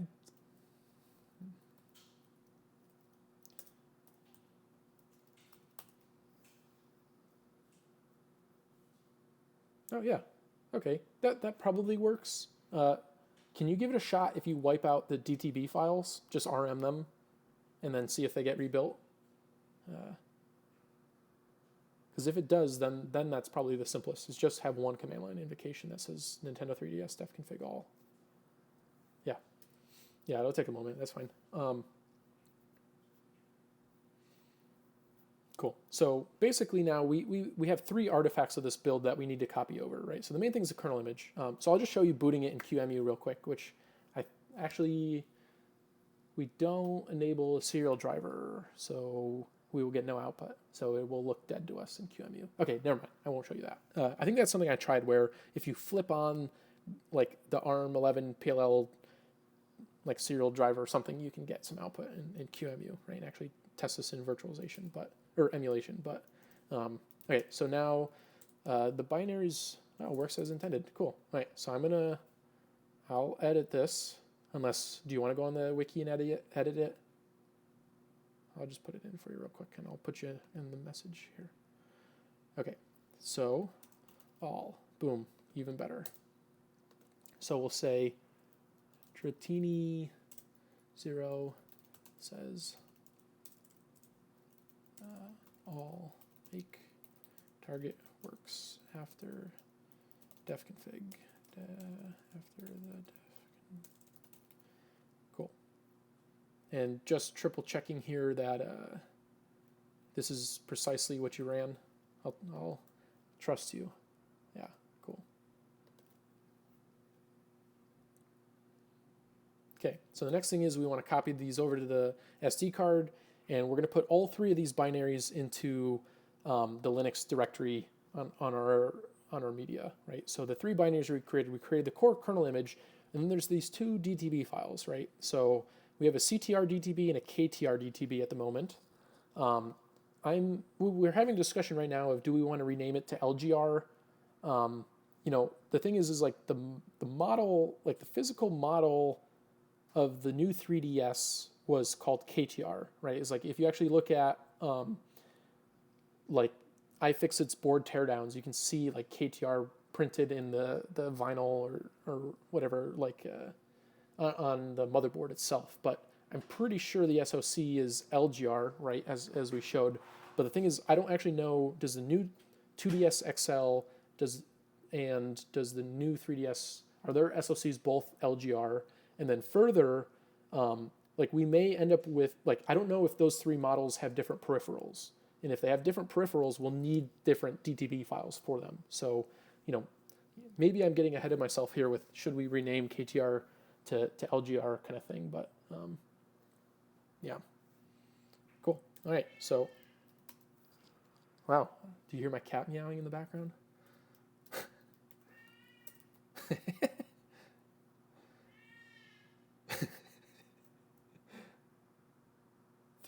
New 3DS XL and new TDSL. They're all CPU LGRA. Yeah. Yeah. So I think that's the thing is like, the thing I'm most curious about is I think Wolfak and I had a conversation recently where we were talking about the 2DS where the 2 screens are like one single panel, I believe.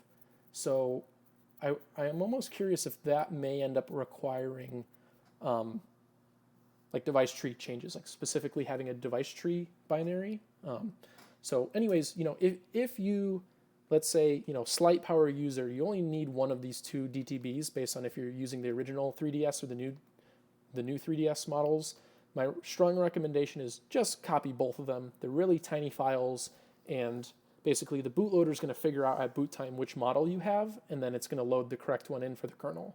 So this is how you kind of abstract out your machine configuration from a more generic kernel image, even though they still are kind of tightly coupled in my opinion, because we've turned on or off very specific drivers, right? So I'm going to copy the Z image. I'm going to copy the KTR DTB, and even though I don't have a KTR model 3DS, I'm still going to copy over the CTR DTB, right? So, and again, who knows if this actually wrote or not, what's going on there. I'm going to replug my SD card here, and then I'm going to run some some checksums to make sure that, see, the kernel image didn't even copy over correctly here. What is going on? Again, probably maybe eject is the way to go, or an explicit sync here, but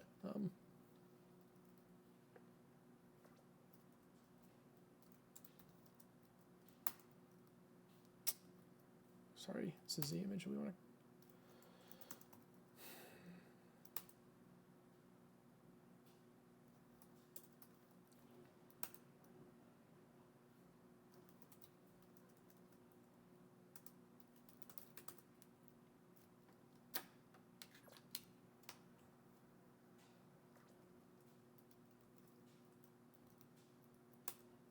Yeah, cool. All right, so that one looks good. We also want to check our DTB files, and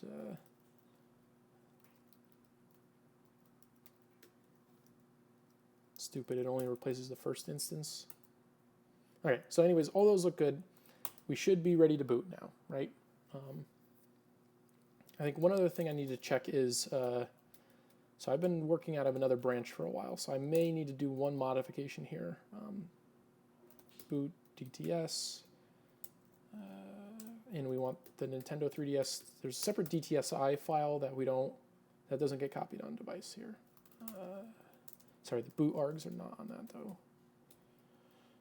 So DTS is the source file, DTB is the binary file, right? Boot args, cool. So I do have this hard-coded right for my image here. We'll get rid of this someday once we have, either once we can mount the drive, a drive, for instance, we could probably pick a file format or something, or file system format that is mutually agreeable. I don't care what it is, really. And then you say, what disk does it appear as? And say, basically, mount that and expect to boot from there, right? So, okay, so this should be good now, and you might get an error if you forgot to copy over, you might get an error at build time of the kernel if you forgot to copy this init RD, but we'll get rid of that at some point and update the directions, right? So,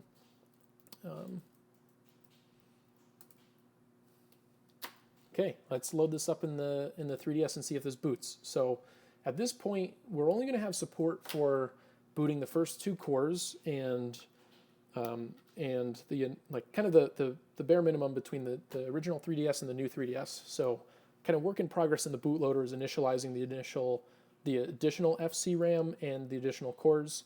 I have outstanding work I need to do on that. Maybe at the end of the stream I'll clean up my existing pull request if folks want to see that.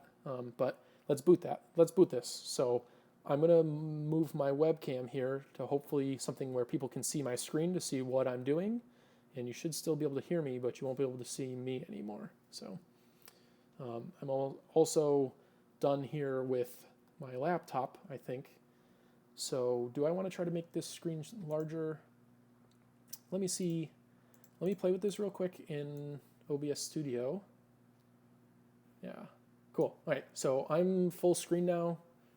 Is that what it looks like for folks on the stream here? Basically, I'm no longer capturing from my laptop here. Right? Can someone confirm in the chat?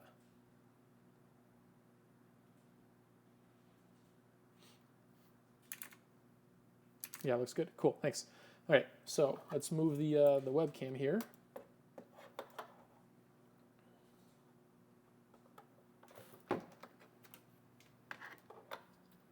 Oh, I bumped it. Did it get unplugged? Let me see. How does it look on the stream? Yeah, it looks like it froze here. Okay, let me just replug it. It's a really shitty webcam. In fact, the other day I was just filming a talk with it for Android Boot Camp, where we talk to vendors about what we're working on here. All right, let me see. I think I have to relaunch this in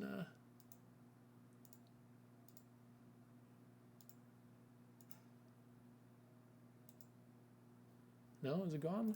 Oh no. Let's see, we want to keep that guy full screen here. And why work webcam? What is this? Anyways, totally you get what you pay for, right? But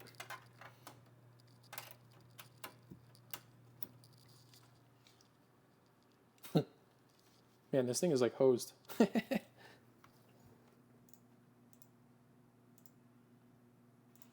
No. Hey, there we go. Okay, try not to bump it as hard this time.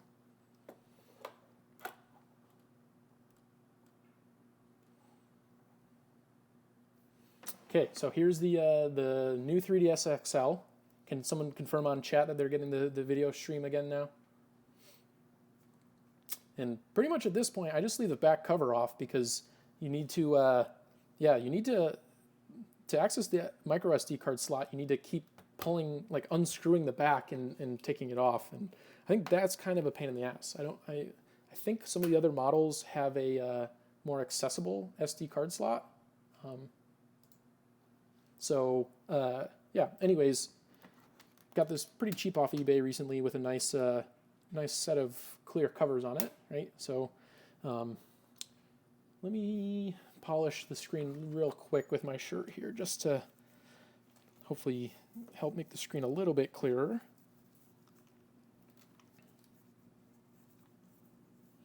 All right, so the main thing is, someone already mentioned this, but I'd recommend just booting into Horizon and using an FTP server. Oh, try messing with I guess, sorry, did I miss, what's the suggestion for using FTPD? I don't even know what FTPD is. Just booting into Horizon using an FTP server. Oh, is this for copying files over to the SD card? Oh. Oh, cool. Oh, nice. Yeah, that is a great idea. Oh, cool. Yeah, okay, so suggestion in the chat is run an FTP daemon in user space, or potentially Horizon is the main operating system that like the default one that the device comes with. So yeah, hi, you can see me in the reflection here. Let me see if I can cut down on some of the light coming in here so that it's not so bright. It's funny, even with the shutters closed on my windows, it's like the little bit of light that gets through still makes it seem very bright. Oh, cool. All right, so to boot this thing, we're going to hold the start button to boot into Luma, and here,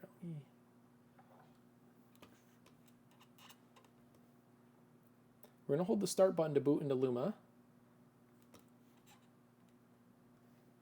All right, so hold start, hit the power button. Boom. All right, so this is Luma, right? And it's saying, chain loader, what do you want to run here? I have God mode 9. If I'm sure folks will have multiple different binaries, and firm Linux loader. I'm happy with that name, keeping that name from Zerpy.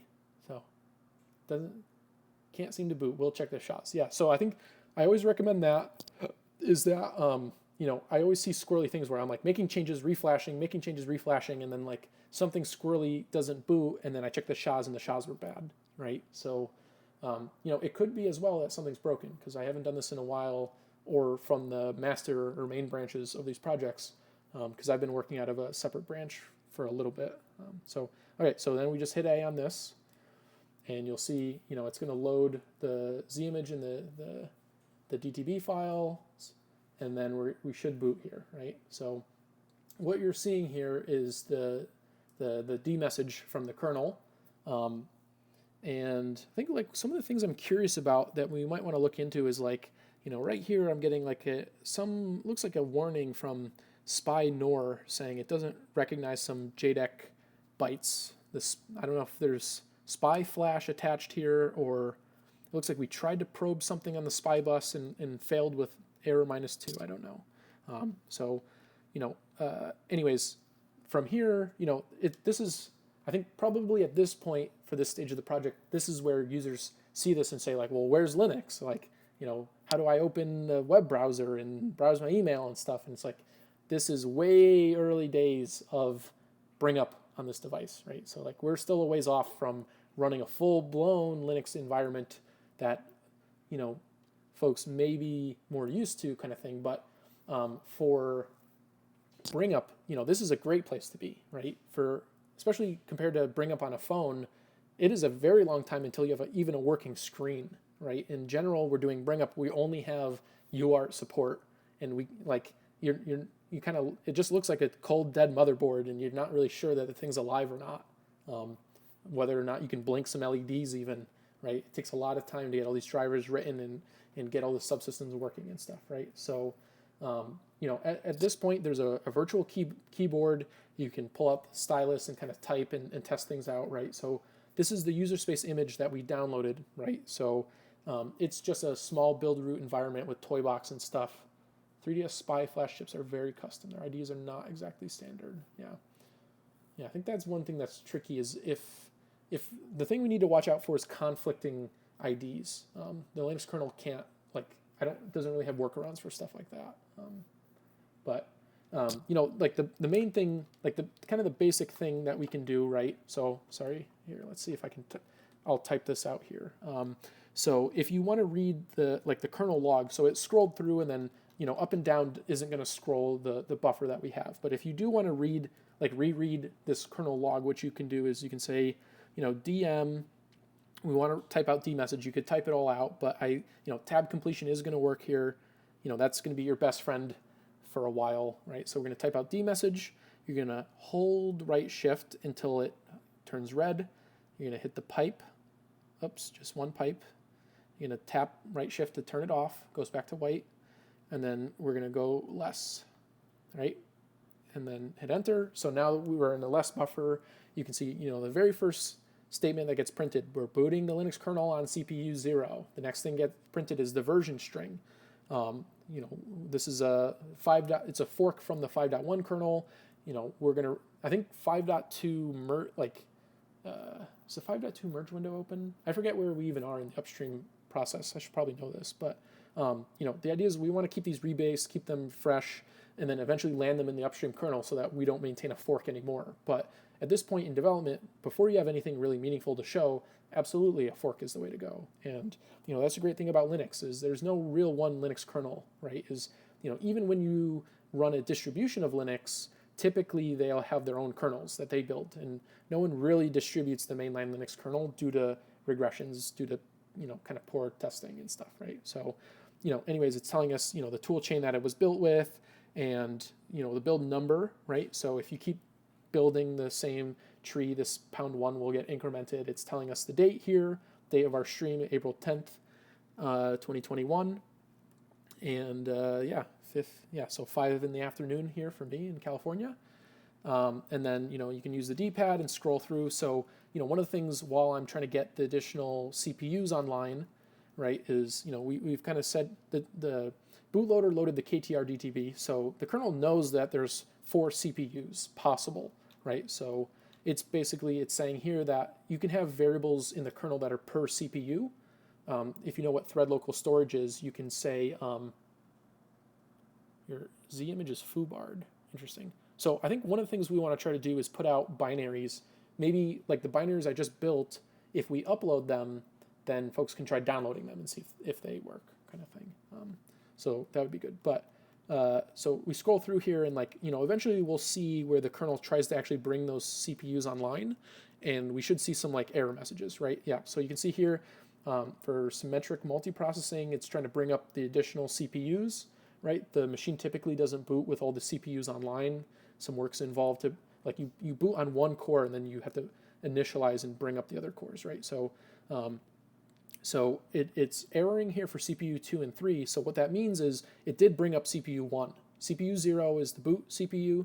CPU 1 is a secondary CPU that all models of 3DS have, and then only the new 3DS have these 2 additional, and there's work. We know how to do this. We just have to write the code. And I'm going to work on that. That's interesting to me to learn all this stuff, right? So it's telling us here it was able to bring up 1 additional node. Therefore, there are 2 CPUs altogether, right? And then, same thing with the memory mapping is printed in here and stuff, but you can just press B to quit, I think. No, sorry, it's a buffer, so we need Q for less, right? So we're back at our shell here, right? You can clear, right, to clear it out. And then if you want more stats about the machine, for instance, so I want to check, I have code that initializes the additional FC RAM. How do we verify that, right? So we don't auto mount procfs, so we want to run mount, and hopefully I won't mess it up like I did earlier in the stream, right? But -t, and we could add scripts and things typically to simplify this. Would be nice in the build root image. Build root has a notion of an overlay, you add scripts to it, and then those are available in the environment, right? So we want to mount a proc type file system to /proc.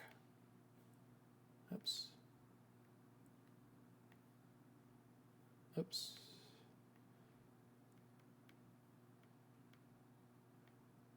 Sorry, it must be painful to watch. Okay, so that's mounted, and then I recommend opening this up in less, because if you cat it, it's going to be too big for the screen, and it's going to scroll past probably what you care about. So again, tab completion is your friend here. /proc/ we can say meminfo will tell us about how much physical RAM, right? So we're loading the kernel into the FC RAM, which for all models have at least 125K. I get a number that's slightly smaller. I don't know if why it's not precisely 125K.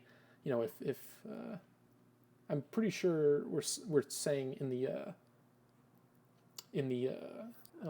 DTS file to use all of it, kind of thing. But you can see, I think I've posted like screenshots on the GitHub where I do have this working for the new 3DS, and then it has double the RAM, right? So it only has 128 megabytes of FC RAM or 250 megabytes, which is not a whole lot. So even if we build a user space image, how many tabs can you have open in Chrome? Probably not a whole lot, right? That's going to be the thing, is like, it's a super cool form factor. I totally love the form factor of this thing. It reminds me of like a Notefolio or something, but yeah, we have a little bit taken up by the kernel. Hopefully we won't need the init-rd when we have a full distro kind of thing. So we'll avoid that penalty. And the kernel is not big. The kernel is only like 5 megabytes. And we probably can do some other tricks to slim that down further too. So, but don't expect this to be as great as your phone, right? Your phone probably has like 4 gigs, or I don't know. They're even selling Android phones with like 12 gigs. I can't even imagine how much power it takes to refresh all that DRAM. But so Q out of the less buffer, up can bring you back up to previous commands. And then another interesting one that I like to check is CPU info.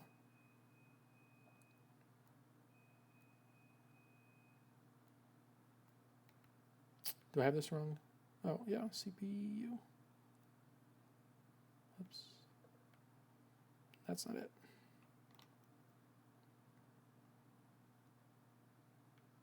All right, so, this machine definitely does have 4 physical cores in it.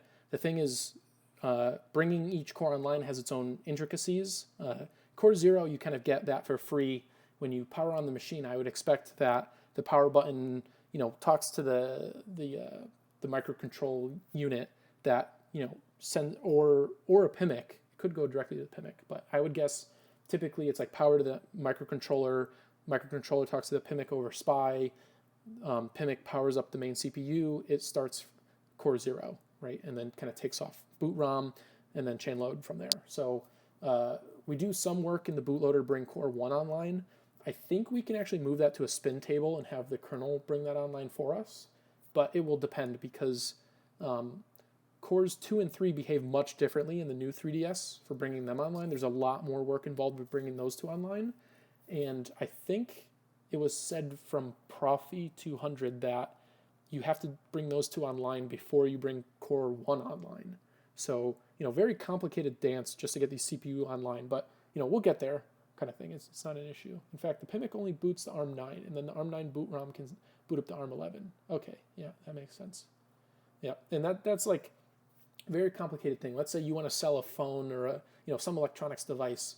How do you boot the thing ends up being like a really important question that you need to think really hard about. And involves a lot of work that I think, people don't typically understand. It's like power button and, boots into their homes, their desktop environment. And it's like, wow, that was nice. But a lot of stuff went on behind the screen. Current method's basically a spin table. We just need to add support for CPU 2 and 3 to that spin table. Yeah. Getting completely different BOGO MIPS. Should I be worried? What number BOGO MIPS did you get? So I think this is something like the kernel. So one of the things that's critical to a time sharing kernel is keeping track of time, right? Is like, you're trying to run more than one process at once, so you're going to allocate a specific time slice for all these different processes. Interesting. I can't think of why, because we should be using the same clock rate right now. So the new 3DS does have a higher clock rate, but it's a different mode, and you need to explicitly set some registers to bump into that mode. I don't think the kernel does that at all. Actually, I don't even know how that's handled in the kernel. That's a question I need to look into. But we don't do it yet in the bootloader. But the idea is in the bootloader we will kind of bump it up. But anyways, the kernel needs to figure out. It has this abstract unitless notion of time called jiffies. Instead of hertz or cycles, it's just an abstract measure of time. And so started firm loader from Gmode for silly reasons. Maybe that. I don't think it can clock down. I don't know. It's an interesting question, but I don't know. I think we have some work to do when we bring on the additional cores to raise the clocks, which actually helps. It speeds up boot process. Like it feels faster when it boots. I should actually try to time it, right? But, it's interesting because it's telling you here that you have an ARMv6 compatible processor. This is interesting to me that it's ARMv6, not ARMv5. Like the kernel supports, I think, some ARMv4 if it has an MMU. Maybe, I don't know. I forget what the qualification it is, but, ARMv4 is like around Game Boy Advance days, right? So, but, ARMv5, ARMv6, ARMv7 was like the last 32-bit. I don't know, ARMv8, like they still have revisions to the A32 instruction set. So I don't know, all these things are like weird to me, like how the hierarchy is, right? But it's telling you, it has a multiplier, virtual floating point. It doesn't tell you which, it should be V2, right? But the Java instructions for speeding up a Java virtual machine kind of thing. But eventually when we have the additional cores online, we should be able to scroll this and see the additional 2 cores kind of thing, right? So, that's kind of it for the demo, really. Sorry it's not as exciting as, seeing what's going on. Maybe the other thing that I check a lot is just, which we saw already in the D message, but proc version, right? That's our version string, right? You can even run strings on a VM Linux binary and see this, right? So, again, sorry it's not super well in focus with this webcam here, but right, it's telling you like my host name that I built stuff on. It's funny. Oh, the GCC is the Ubuntu string. Yeah, funny. Kind of thing. So from there, basic thing that we can do is just power off. And I actually see a panic recently, so it goes by too quick for me to catch quite what's panicking. But it's probably something we'll wanna fix, right? So, boom. So there's a splat that goes by real quick. I don't know if it's clear enough on the stream for folks to play that back, but we probably want to figure out eventually what that is and clean that up, kind of thing. So cool. So I'm gonna go. Oh, interesting. Yeah, because I closed my laptop. Let's bring the laptop back online. So that's pretty much it for the demo for really what I wanted to cover today. I really appreciate folks stopping by for the stream or maybe watching it later after the fact. Do folks have questions, feedback? I'll open the floor for the chat to see what folks are interested in. And I might stream a little bit more of cleaning up the pull requests that I have for enabling the FC RAM if folks want to stick around for that. Otherwise, that's kind of everything I had in mind for. Oh, I guess I never got around to doing releases. Anyone have an opinion on that in the chat? Would it be helpful for me to upload some binaries, or are folks pretty comfortable with building from source for right now? Cool.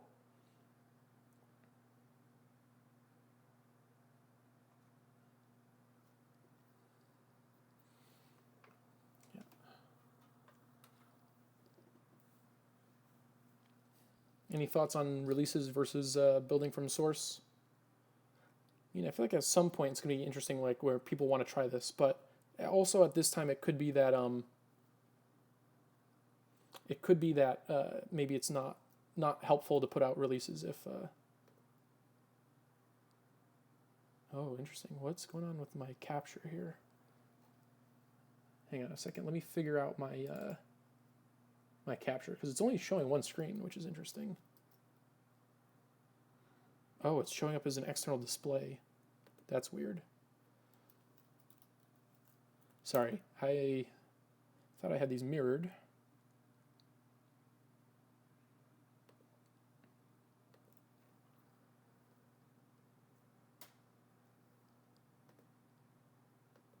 Cool.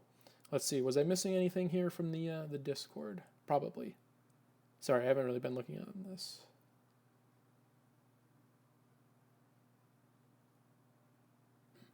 I don't know. Yeah, SD card corruption. Yeah, it's been fun. Cool. Okay, so why don't I post some? At this point, we get too many messages about X doesn't work. Yeah, I think that's the main thing I'm concerned about too. So I'll leave the releases out. Maybe if we get some comments in Reddit that people are interested in trying to run this, maybe we can reconsider then. But I still think it's like, very early days and, it is a novelty for sure. It probably always will be kind of thing. But, my hope is eventually we can run a full-blown Linux distro proper on this kind of thing. And I think that's a good goal to have. By the way, what do you think about the GPU situation? It's only technically OpenGLES 1.1 compatible, but it does support programmable vertex shaders, even geometry shaders. Interesting, because I thought the whole point with OpenGLES 2 was the introduction of the programmable pipeline. I didn't think that the 1 series had I thought it was all fixed function, but I could be wrong there. My introduction to any graphics programming was WebGL, which is basically the spec is literally a diff from OpenGLES 2.0, and it says like any buffer that is allocated is returned zeroed, so you can't leak garbage between processes. Okay, so I'm going to skip the any binary releases, but what are my thoughts on it? I don't know. I don't really have thoughts about it. I feel like most of my work is in a terminal anyways. If you have terminal-based IRC clients, check your email via terminal. Like for me, that's good enough. I'm happy with that. But I'm sure at some point someone's going to want to run a web browser, and then, how do you render it? I don't know. That's a piece of the puzzle where I have no experience, so I have no informed opinion on it. Unfortunately, is like, NetSurf, yeah, and links and stuff, right? Oh, funny, I put the webcam on top of the monitor, so it probably looks different this time around. Okay, let me double check that I don't have any other things that I need to work on and any other chores due today. And assuming I'm good, I'll come back and I'll clean up the pull request that I have and just stay on in case folks want to continue to chat and stuff like that. Otherwise that's everything I had for the demo today. Thanks for stopping by and the support and everything. And hopefully we get some new faces and new contributors out of it is really my hope. So thanks again. I'll be right back, but maybe it's a good break since we've been going for 2 hours here. So I'll be right back. Let me check on my other, assuming I have no other chores and I don't have to cut the stream short, then I'll stream a little bit longer. So I'll be right back.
Yeah, I had to feed my cat.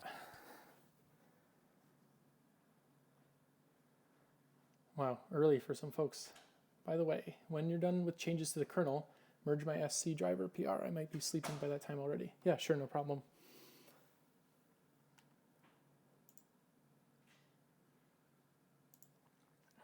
Cool. So, oh man, the cat's getting fed a second time. Ah, I had, he's getting fed a second time. Yeah, because I must have programmed the time wrong. Whatever. Overfed cat. Oh well. Yeah. Our cat would not sleep through the night. He would wake up really early and bug us for food. And the best thing I ever bought is this like programmable automated cat feeder that will it will feed him on a timer kind of thing. And now we sleep through the night. It's so great kind of thing. All right, let me move my webcam back to where I had it in the first place because I think it's a little bit better. The problem is my monitor is too tall, so I can't ever quite get this at eye level, but whatever. Cool. So pretty much what I want to go over next, I'll do this for a little bit, may not get it done today.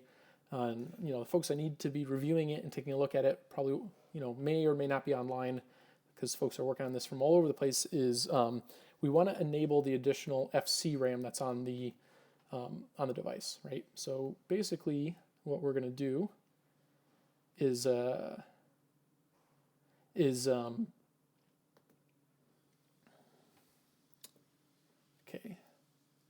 Yeah, so here you can see some like quick screenshots where like I got it working, right? It's like, beforehand, we only initialize kind of the base FC RAM, so we only wind up with, half of what's available. And then afterwards we should be able to access kind of double the amount of FC RAM that the device has. Sorry, question from the chat is, hello, just turned in. What new drivers and whatnot does this port have over the existing Linux port? So there's a lot.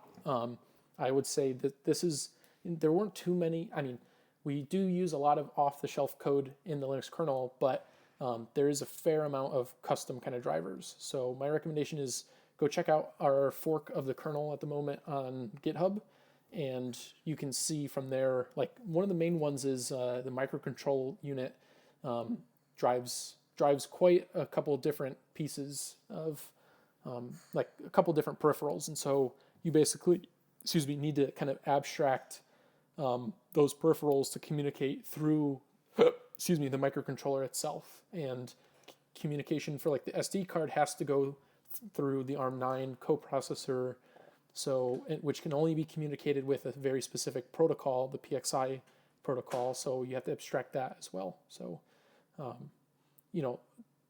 all those drivers don't exist, and probably aren't super meaningful outside of the Nintendo 3DS. So, a lot of them either, have information that says like, yeah, if it's a 3DS, you're probably going to want to load this or not. But you have the kernel configuration that sets that all up, and we have checked into the tree a def config that kind of makes sure to build all the right drivers and stuff for you. So cool. So let me open up now the existing branches and stuff that I have. So that's what we're going to want to do is,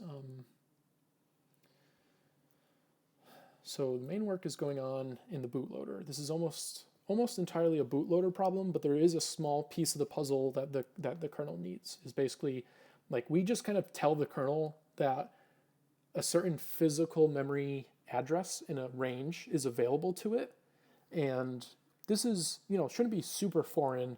Like for instance, if you had a bad stick of RAM, technically if you isolated the address range, you could actually, tell Linux like don't like this range of physical addresses is bad, and don't ever try to back actual pages, at those physical addresses. So the kernel change is pretty small. It's only changing the KTR DTS to double the range, right? The address doesn't change. It's still mapped to the same, address. You just have double it. But the thing is like, if you don't initialize it properly in the bootloader and then the Linux kernel goes to use it, the kernel just crashes immediately. Like you get no output, no feedback. I don't know what would, if we had UART, what would happen? Do you think it's possible to run a window manager on the 3DS? So I suspect eventually we should be able to.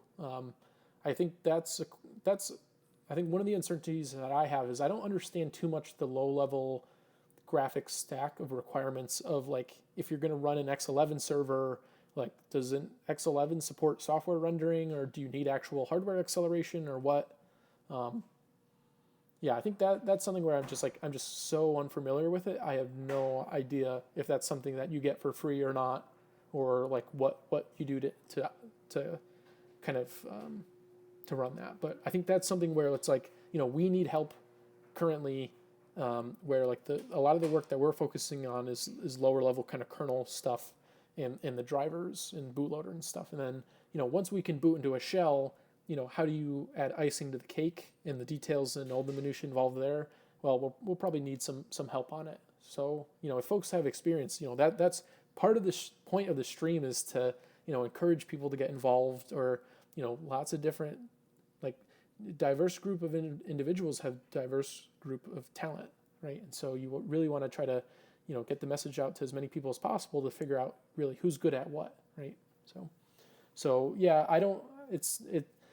for me, it might be something interesting to learn because I don't know how that works. But to me, it's like it's a part of Linux that I honestly don't give a shit about. Right? It's like people love to argue about what a init system's the best or what's the best window manager, and to me, I'm like so hyper focused on the kernel that it's like I don't care what goes on in user space. Like you kids keep it down up there, kind of thing, right? All right, so let's go over to the bootloader here. So I have an outstanding pull request, but it's got some feedback, right? So I want to clean this up, right? What hardware does the 3DS have? Oh, hey, Cody.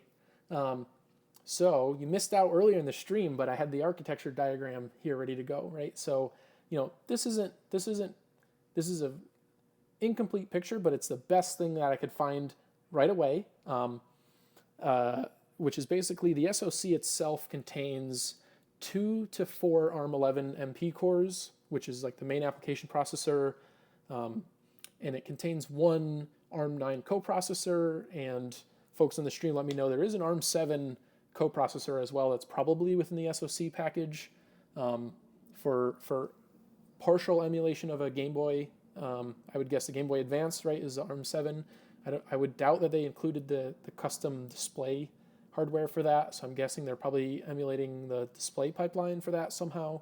But a main thing that's left out of this image is really the microcontroller. So I don't know if it's this guy. I think this guy's PIMIC, especially if it's from TI, right? But there is a microcontroller that gates access to the SD card, the LEDs, I guess part of the like power supply kind of stuff. So I think we need to build a better architecture diagram to show, what precise, like what is the hardware, right? And our drivers do describe it a little bit, kind of thing. But, this is, so earlier in the stream I showed this is a shot from iFixit. They did a teardown of the new 3DS XL, right? So, here's your SoC, basically your CPUs. Here's your FCRAM, which is a curious thing to me. I think it contains some form of DDR in here, but I don't really know what's the distinction between FCRAM and DDR. Here's your wireless chip, definitely 802.11. I don't know, doesn't the 3DS have Bluetooth? Like, isn't there they did something like Street Passes, like you walk by people and it, like the Bluetooth handshake and it like changes your Mii's over or something. I don't know. It probably has support. Like generally where there's one wireless radio, there's more than one kind of thing, right? Here's your flash storage, probably PIMIC. I think the microcontroller, and then there's another snapshot iFixit has at the bottom of the board, but there wasn't anything interesting. I think there was like a GPIO extender, which I don't know. It's like if you don't have enough pinouts from your SoC, then you could go to one of these chips and then have more inputs, right? Because the 3DS has so many buttons and stuff, right? That's not even enumerating all the buttons and stuff, right? So, all right. So here's a pull request on enabling the additional FCRAM. Let's take a quick look. I'll walk people through maybe what are the changes involved here, right? So, first, the main thing is we need to add to our bootloader support for how much flash memory. I actually don't know. Folks in the chat probably know. I know how much RAM it has, but not how much flash storage. Let's see if anyone in the chat can fill us in here. So main thing that we need to add, basically our bootloader today right now doesn't have support for handling interrupts. So basically we can take a look at the Linux kernel sources and find, there's basically two things I've been using for reference. One is this OpenAGB firmware project is like, really nicely documented and readable code where they've already figured all these things out, kind of thing. OpenAGB firm, right? But also the Linux kernel has support for ARM11 MP cores, so we can reference a lot of the code there, and that's what I've been trying to use, like the two code bases. But the thing is later revisions of like I think it's a general interrupt controller in the 32-bit ARM family. It sounds like I just found out the MP cores don't have the general interrupt controller, but like the ARM documentation calls it. Where is it? Yeah, so ARM's pretty great. Yeah, so ARM calls it the distributed interrupt controller. So this was maybe, I would guess, like one of the earlier revisions where they actually have like separate hardware for distributing interrupts between CPUs and stuff. Okay, so we got a link here in the chat. Let's see, what does this say for the flash system file size? So for the question is, what's the physical file size? Oh, well, it's in hex, so. Oh, that's cool that it's figured out. And what's interesting to me is the flash size is different between models. Oh, wow. Huh. Yeah, so different manufacturers. Huh. Interesting. Yeah, so it's generally unsafe. You end up having to like deal with the lowest common denominator. But for the purposes right now, without being able to have a driver that communicates to the NAND storage, we're not even touching it at all. We're basically booting entirely off the SD card. Random question. I have a random question for you since I can't find a good answer. Currently, I have normal.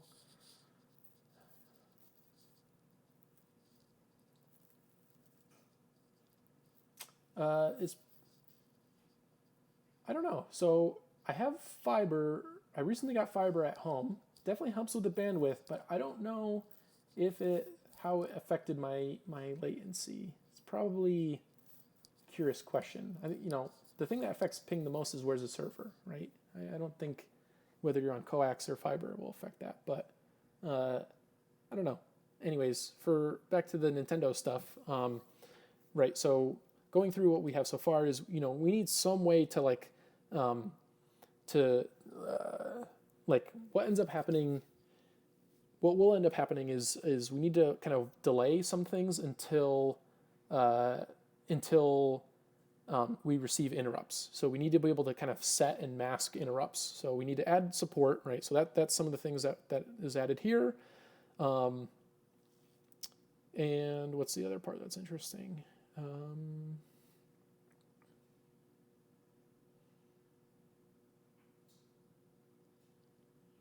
Right, so again, a bunch of headers and stuff that's not super interesting. Didn't I already? Oh, SMP, right. So this is the main file that we care about, is actually, we're kind of starting to scaffold bringing online both the second and, well, I guess the third and fourth cores with bringing online the additional FC RAM. And the two aren't really dependent on each other, but the bootloader needs to do kind of both before handing things over to the kernel. And then I think eventually, like once we have this working, we can move it to having the kernel bringing the cores online with spin tables, but we'll see. I don't know what I'm doing. I'm learning this as I go. So, basically the idea here is like, we have some inline assembly where the core starts, or out of line assembler. It's going to jump to some C code. So there's like feedback saying like, well, there's more we should be doing to have a safer C runtime environment, right? Which is, maybe I'll try to add that here. We'll see. But eventually it calls this enables core 2.3 function I wrote, and we basically say like, well, if we're not a newer model, there is no additional FC RAM, there's no additional cores, so we're done here. And this part of the bootloader is enabling core 1, which is available already. So assuming we are a newer model, then we're going to do all this work here, right? So basically what we need to do is we need to turn on clear and like do a bunch of work for the IRQs. There's certain registers we need to write to enable the additional FC RAM. And I think there's also an L2 cache that's not available on the earlier models, but it's the same, like enabling one enables both, right? And then there's like a wait where, open firmware does this OpenAGB firmware project does this. And I kind of asked, like, it's really weird to wait for 403 cycles. And, Profi's here confirming that. I'm guessing folks have dumped Nintendo's operating system and like, yeah, there's a wait of 403 cycles, right? I don't know. In general, for high level programming, if you're doing like waits and sleeps, always are like suspicious, right? Especially when people are using them in place of synchronization primitives. But you definitely see them more often, like in the low level layers of stuff where you have setup and hold times for things, and so like you do actually need to wait like very certain amount of cycles before reading or proceeding, kind of thing, right? So from there we raise the clocks. This is what actually helps us boot a lot faster, and then we basically kind of acknowledge our interrupt that occurred. So I'm hard coding these. I should use nice macros and stuff, like define maybe preprocessor macro defines for these. Part of it is just finding, what does the community call these, because I don't know, right? So it's really nice. This 3dbrew.org in general is like amazing how much documentation folks have been able to, figure out from stuff. It's very, very nice, right?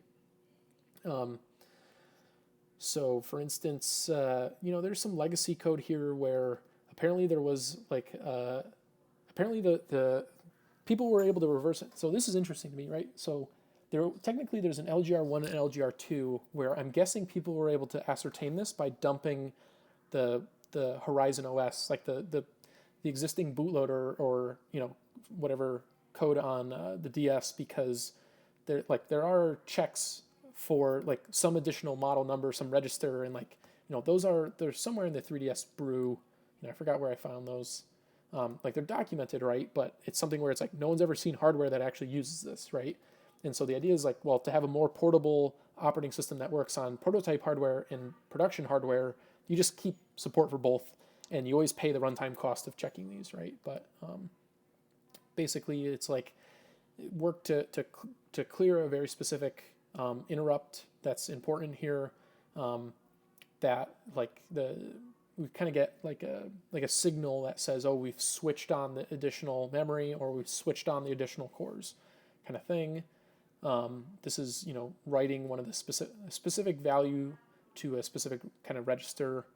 Some assembly loop. I haven't actually verified that this does wait precisely the number of cycles. This is like kind of the initial code, or OpenAGB had code like this or something like that. So we can reuse it for now. But anyways, we're basically going to follow up here. So some of the feedback, really basic stuff is like header not using, delete that. There was a comment around some of the inline assembly. This was just moved, right? But I think it was like commented out that it wasn't correct. The clobbers weren't correct to begin with. So we want to fix those. Now the other part that's going to take more time, I don't know if I'll get that done.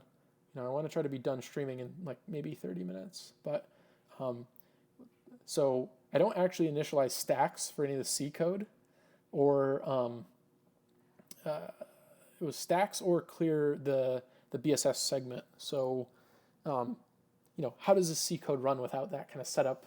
Well, all that the C code is generally doing, really, like when it compiles down to assembler, if you disassemble this and take a look, all it's really doing is like taking constants and interpreting them as addresses, and then taking other constants and writing it to those addresses. So in general, like we never have enough memory pressure where we're spilling registers to the stack and reloading them. So we don't need a stack pointer, and like we don't have global variables or function static variables that are initialized to 0. So we don't need a BSS segment, and we kind of get lucky that this all boots, right? But it's an untenable situation because very quickly, without having those things initialized in assembler, your C code is kind of brittle at that point. So again, it's not strictly necessary. These are just like kind of clean up. But while folks are here, if they're interested in learning about it, to me, it's all new stuff too, because I've never touched a bootloader. I don't really know what I'm doing here, but maybe we'll all learn together as we go and have some happy trees, right? All right, so this is my temp directory, right? So I'm done with this guy here. So now I'm back in my actual tree that I have. Git dash sort commit or commit. That was committer. Yeah. Okay. So this is the branch that we want.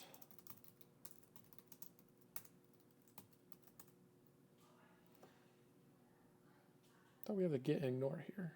Do we not?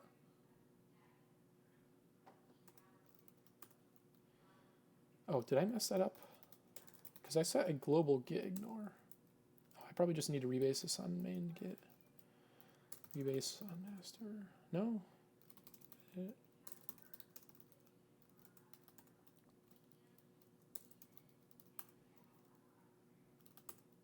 I'm up to date. Do we not have a git ignore in here? We do. What?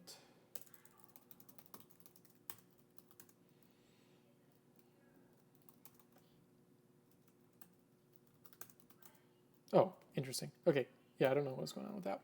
All right. So anyways, first thing's very straightforward. Is just remove this header, right? So arm11 source smp.c. That's weird. Am I on the wrong branch here? I'm probably on the wrong branch. So I did a push of fc ram lcr. So I did, oh, the branch is called lgr. That's weird. Git. Is this backwards? That's weird. Git checkout lgr. There we go. Okay, so that should have the source files that we care about. Sorry about that. I checked out the wrong branch, right? All right, so we're not using std_bool anymore. So I'm just going to make sure that we can rebuild, right? No error messages or anything. Git status, git diff. And I'm just going to do a bunch of individual commits because you can always squash these later.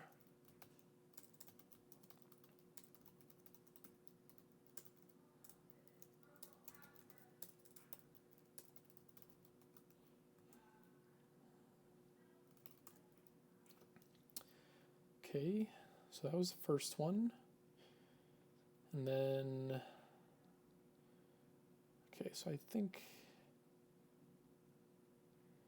we'll resolve that comment. I don't think we need to worry about that. The other one is the clobbers here in the ARM9, right? So we have some shared code here between the two cores just in one header, right? So basically wait for interrupts because technically the ARM9 core I think is ARMv5, so it doesn't actually support the encoding for the WFI instruction. Instead, it's actually 2 instructions are necessary. And if you try to use, right, so this is inline assembler, right, using assembler from C code. So I think it's because there are no outputs, we need to mark this as volatile. Otherwise, it could be cleaned up. Actually, they might be implicitly volatile if there's no outputs. We literally are just discussing this on the kernel mailing list this morning. So I think I could get rid of volatile here. I think volatile is only if you do have outputs and you want it to not, but they're dead. You still want the side effects to be observed. Anyways, that's not the important part. The important part is the clobbers, right? So we basically want to say that, because we move this immediate value of 0 into R0, the compiler should reload any variables that happen to have been register allocated into R0 previously. And the CISPR, yeah, CC in memory, right? So I think it's, I think these need to be string quoted, right? R0, comma, I think they're comma separated. The flags register is CC, and then basically all of memory, right? So this acts like a memory barrier, basically, is that the compiler will reload variables across this WFI call because the memory barrier is telling the compiler that, the compiler views inline assembler as a black box, as an opaque box. And so theoretically, I could have just mem set the entire like kernel like virtual memory to like zeros or something, right? So it's saying we need to reload stuff. Does ARM provide intrinsics for things like WFI instead of inline assembly? So they probably do. The tricky part when cross-compiling here is, do we have the header available kind of thing. So, they probably do. We could see, right? So like in general, you might have some wrapper kind of thing. So we can actually give it a shot, actually. We'll just try and build it, right? So what's curious to me is they don't actually tell you, which header do you have to include to have this definition, right? Because otherwise we're going to get some like warning. Yeah, see, look, exactly, errors. The compiler does not recognize when compiling for a target that does not support. Okay, but you still need like a header or something, right, for this, I would think.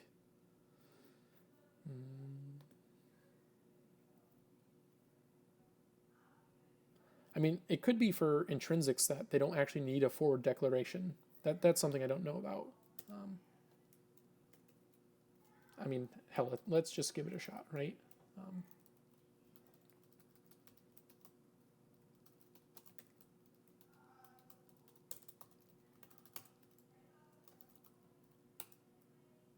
Oh yeah, look at that builds. Okay, so that's nice. We probably can clean this up then, right? Because in that case, that probably does everything for us then. It's like we probably don't even need this header at this point, right? Yeah, cool.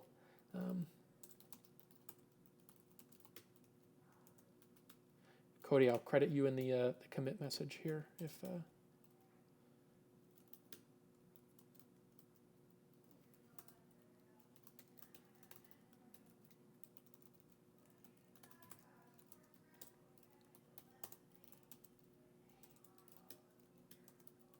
So I'm just going through and replacing this with the intrinsics, and then I'm gonna power test this just in case afterwards, right? So no longer need this arm.h header. WFI could just use our intrinsic, and then get rm common arm.h.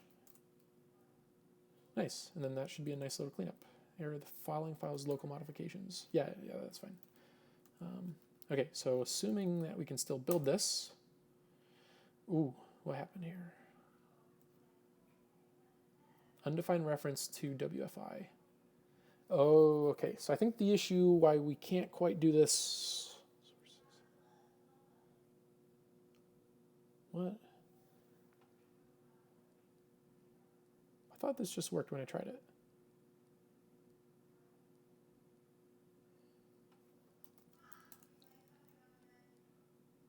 Didn't I not just have WFI? Oh, I had only modified. Maybe my header check is incorrect here, right? So, all right, so let's check out these two source files for a second.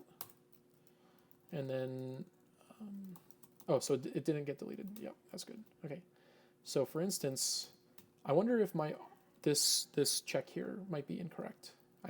So maybe it wasn't actually testing the code I thought it was testing.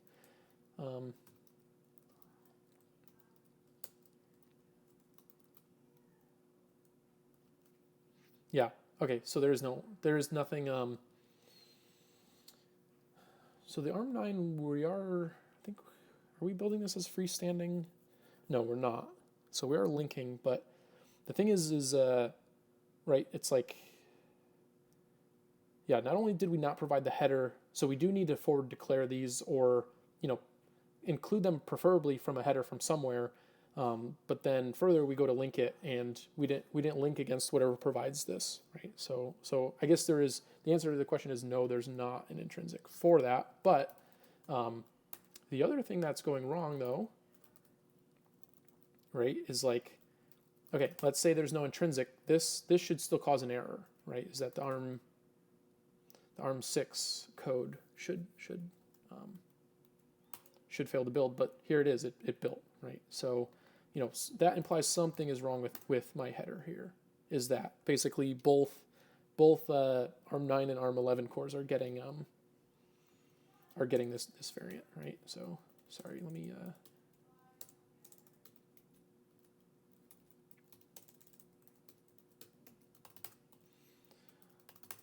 all right, so that's something probably need to fix later. Probably won't get to that right now, but make sure that we can build this. Okay, we built it. I'm gonna load this firmware. Where have I put all my stuff here?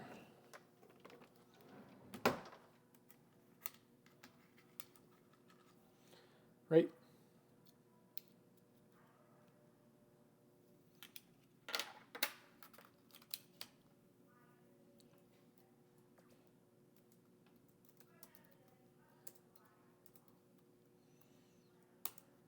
Okay, it's plugged in. Yeah, see, I think it's having issues writing here because the media is just like blinking at me. Okay, let's eject it. I'm going to triple check. Oh, I probably wanted to sudo eject. Oops. Anyways, we want to, okay, it looks like it did write correctly. So unmount.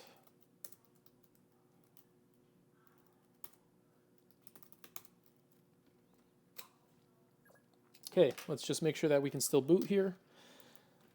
So let's see if I can hold it this way and hold start. Yeah, reflection of a reflection, right? Oh, that doesn't look good. Oh, sorry, I think I may have booted into God Mode 9 here.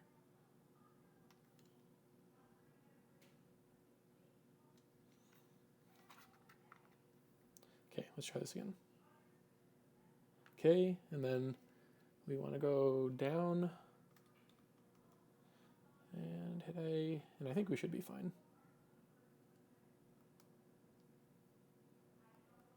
No? What happened here? Oh, whoops, A button. Sorry, I get mixed up between my Nintendo and my Xbox. Okay, yep, so everything's still good. That was a quick smoke test, and we'll just run power off on here again. PO.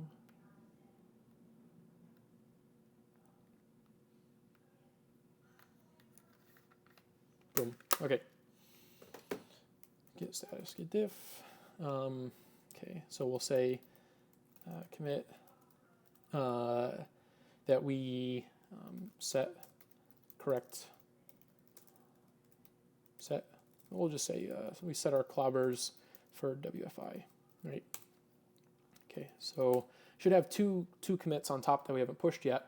Now now for the more interesting part of the feedback is, can you properly initialize sorry, feedback in here about the delays. Yep.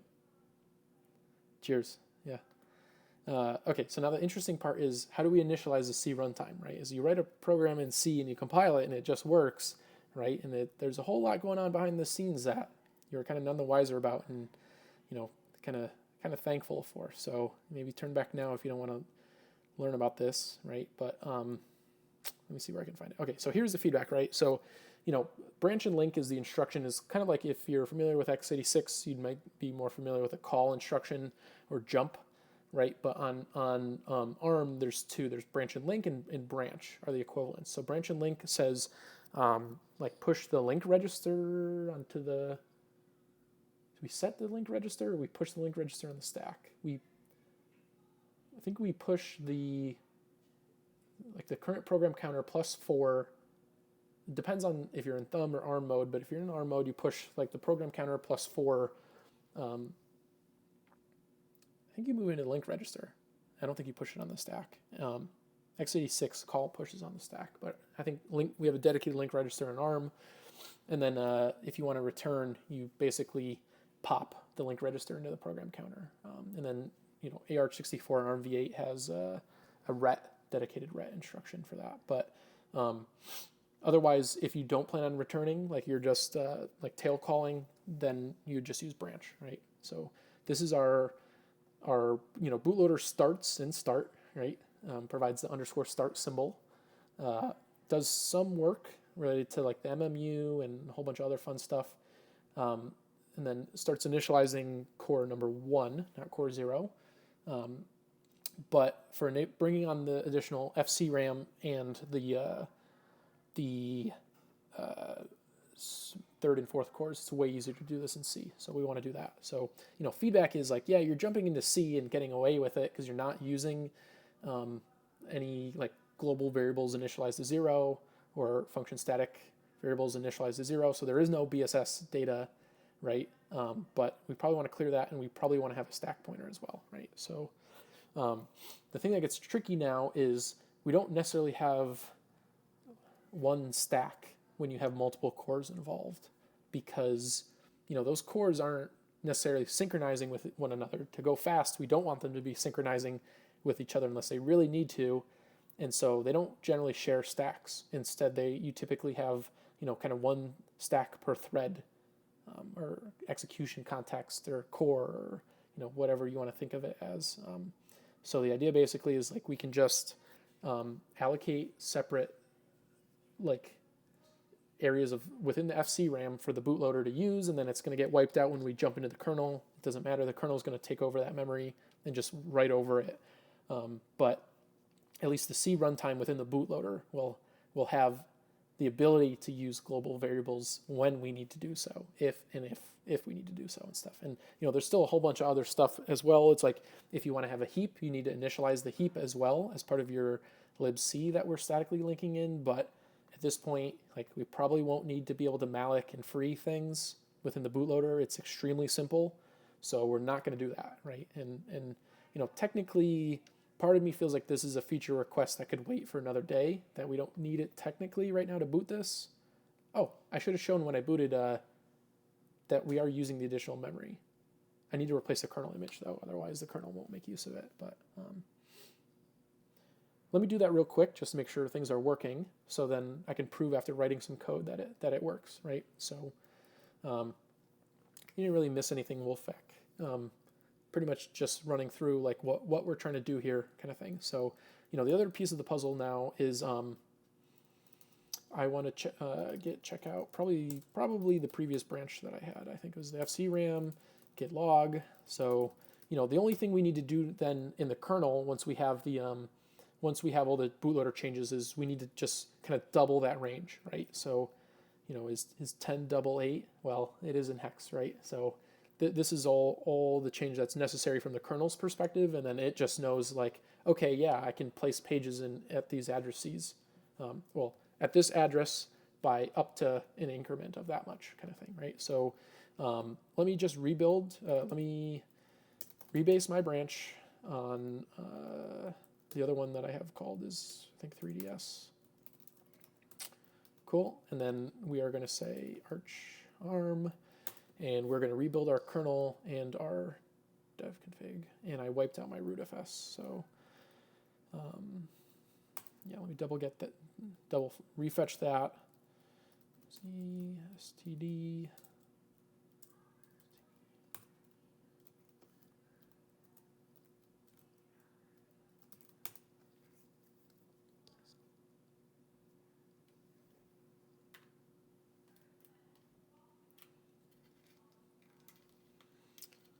So previously I'd just shown that these changes don't mess up the bootloader, but in order to actually show this working kind of thing, which is a good starting point before we make larger changes. Which Linux distro?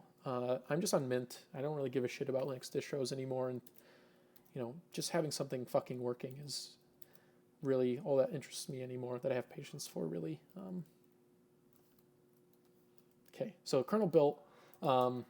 So we want to copy over new kernel and the new KTR DTB. So the CTR DTB didn't change. I guess it never hurts to bring it over just because I rebased, right? So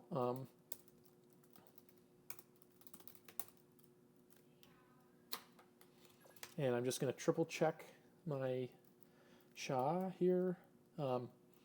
Yeah, I think like even for like day-to-day development, I spend all day in an SSH, like a terminal SSH into like a much larger workstation, a much larger box. And so like when your view of the world is through a terminal, doesn't really matter what your yeah, cheers. No, I think the 3ds Hex community seems pretty well established already. So I think part of it is just trying to help show, like, I always think, documentation is super important, helping get additional folks online and things. Do what we can to help drive it. And I think the best thing I can do with my experience is help folks navigate upstreaming drivers and upstreaming these changes, because I've been doing upstream kernel work now for 3-4, probably close to 4 years at this point, right? Okay, so did I replug this SHA-1? Sorry, that's not going to be the... Okay, that looks good. That looks good. And let's check our kernel. Cool. Okay, we'll do one more quick boot, and I'm just going to run through real quick and show the additional memory working, so we can expect to see, like, what's the end product, what's the goal here, what's it going to look like, kind of thing. So, I'm booting into the kernel here. I'm going to mount procfs and then check meminfo. So.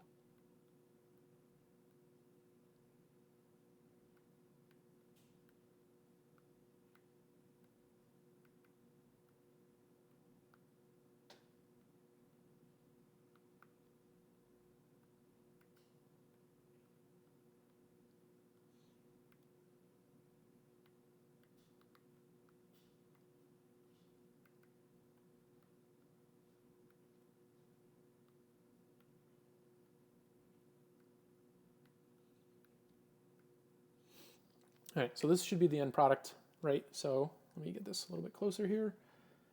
And the idea, I don't know if it's going to focus. It looks like blown out because it's too bright.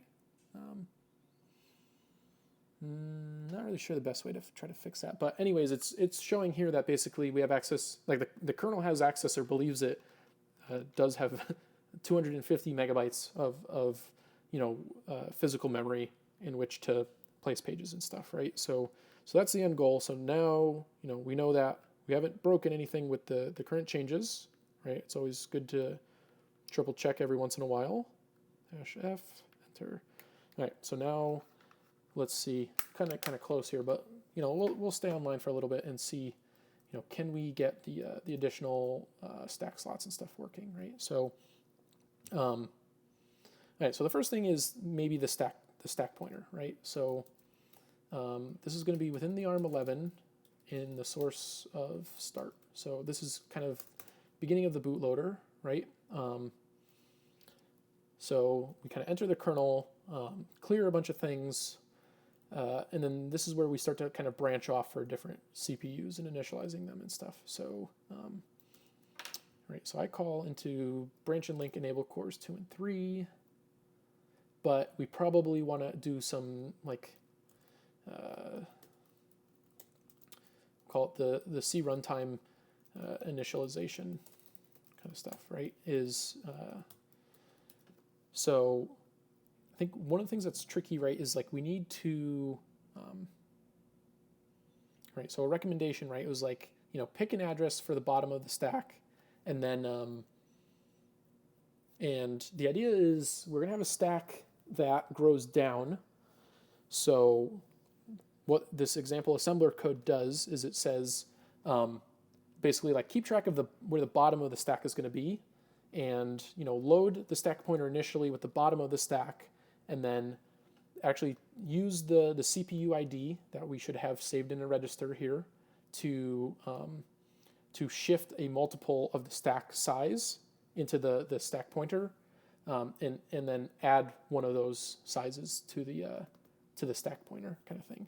And then what ends up happening here is each core now is pointing to the top of its stack region. And the idea is for the bootloader, we're going to say, oh, well, maybe each core only has like 1K of stack, which, is kind of terrifying, right? Maybe not, depending on your embedded experience, right? But the idea is,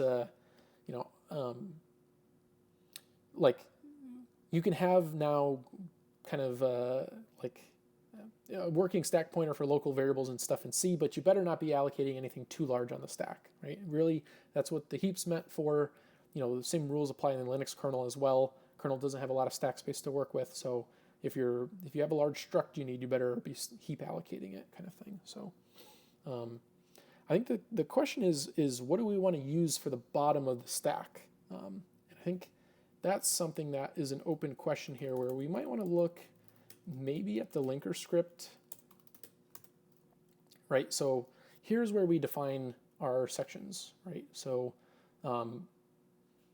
these sections here, you can see like we have a text, RO data, data, BSS, and then technically a linker script can define symbols that you can refer to from C if you forward declare them, and the linker will link those.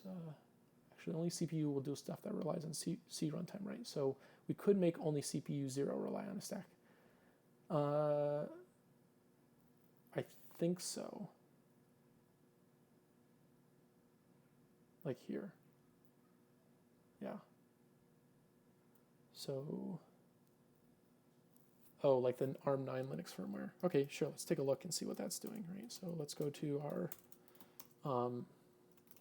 so the recommendation from chat was,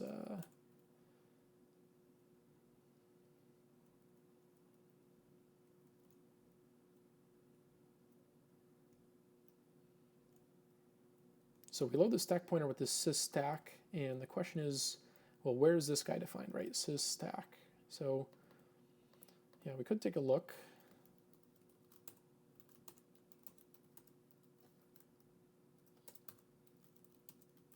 Oh, interesting. Okay, I see. It's a label.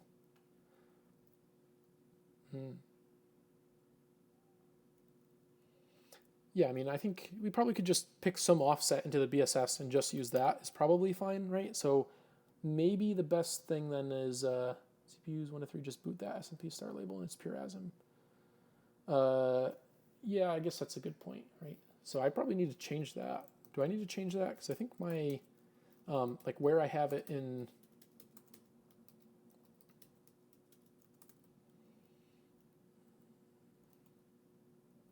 like where I branch to that code, I think SMP start. Okay, so yeah, at this point we branch off CPU 1. So this is just CPU 0 that comes through here. And then that calls that. Yeah, so technically it is, so we don't need multiple stacks per CPU yet, right? So that's a good observation from the chat from Wolfak is we don't need to do this segmented stack kind of thing.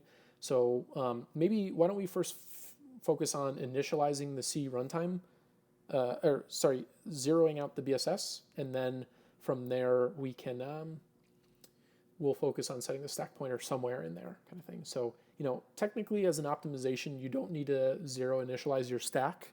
Whatever garbage is in there, it doesn't matter, you're gonna overwrite it. Maybe there's a security concern there, but certainly not for a bootloader, right? So basically what we need to know, I think what we're gonna try to do is just call memcopy, memset. We wanna memset the BSS region, right? So basically we need to figure out, what's the size of the BSS region, which we're going to do a subtraction between those two symbols defined in the linker script to get that size for the size of the BSS. And we're going to, set up our calling convention for memset, right? So if we take a look at memset, right, and I think we should be able to link this in because we're statically linking newlib for our bootloader, right? So, we need the address, the starting address, right? So we'll give it basically the, we're going to load the beginning of the BSS segment in, is the first parameter. And I think it's beginning. I could be wrong about the directionality. Maybe it's the end, right? But then you basically say like, well, what do you want to fill this memory with? And we want to fill it with zeros. And then finally, how many bytes do you want to write is going to be the final part. And that's where we need that difference, right? So, I'm just going to grab this. I'm going to copy this into our assembly just as a comment for now. At symbol is ARM specific comments. I think ARM actually has a semicolon as well, I think is comments in ARM assembler. So, it's funny that my Vim here is not recognizing the @ sign, but I'm pretty sure ARM supports too, but each ISO is different, right? So what we want to do is the calling convention for 32-bit ARM is going to be, R0, R1, R2 for these three that we care about, and then at some point, we'd have to look up, what's the ABI, like the standard Linux ABI. I don't think it really matters between EABI and all these things of like the calling convention. At some point, you run out of physical registers, and you don't want to give your callee access to all registers. So, okay, my time's running out here, so I'm gonna try to code up a quick mem set, and then we'll have to stream another day for the stack setup kind of thing. Maybe I'll finish that up tonight or something. I don't know. Probably another time is better. So basically what we want to do is I think, do we have moves on ARM? I kind of mix up too many of, and I think we need this for label names, right? Is BSS start, right? So I'm just going to code something hacky up here, and then like literally we'll just try to rebuild it, and it'll say it requires a prefix, right?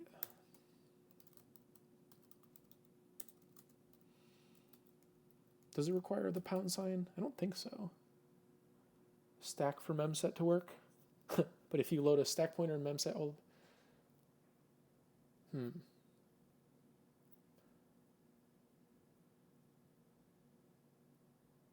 BSS start is fine for just the parameter.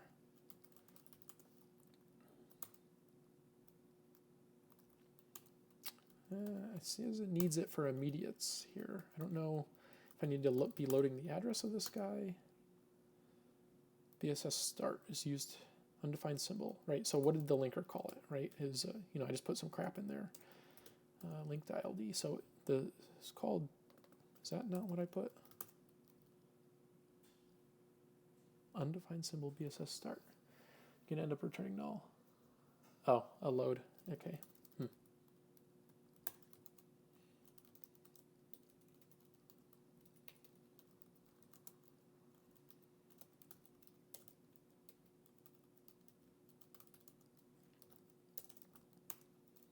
Yep, cool. That looks good. Okay, so anyways, there are comments in the chat saying you need a stack for memset to work, but if you load the stack pointer in memset all of BSS to 0, you make memset overwrite the stack return address. So you end up returning to null. So that means we're not going to be able to return from memset then? Is that the implication here?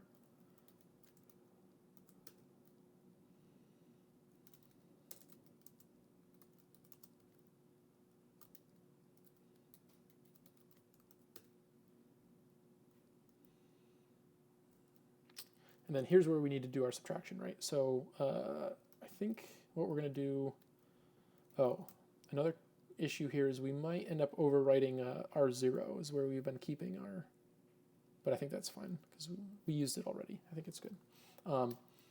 Okay, so into R2 we need to load probably our BSS end, and then we want to subtract, we'll keep it in R2, but we want to subtract R2, we want to subtract R0 from R2, right? So we've loaded BSS start already into R0. We want to load the end here, and we want to subtract, I think this will do R2 from R0. We would look it up in, so move for immediates, that move, also move is for immediates, right? Okay. Oops.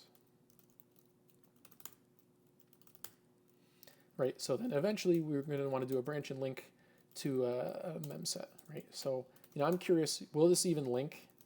Pretty sure memset should be available. Okay, it is. So what we could do is, I'm going to try to boot test this real quick, and let's just see if it hangs or crashes or what it does. Maybe I'm not doing the address calculation correctly, maybe I'm not, but I need to run, so this is probably all we'll get done for the rest of the stream for today. Let's just boot test this and see, does this crash in a fire or what, right?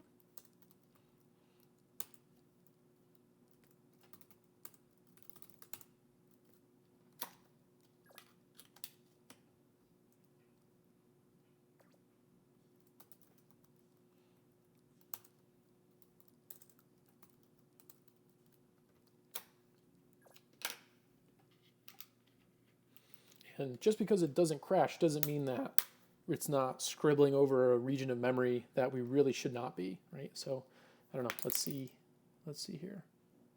Hey, look, it booted.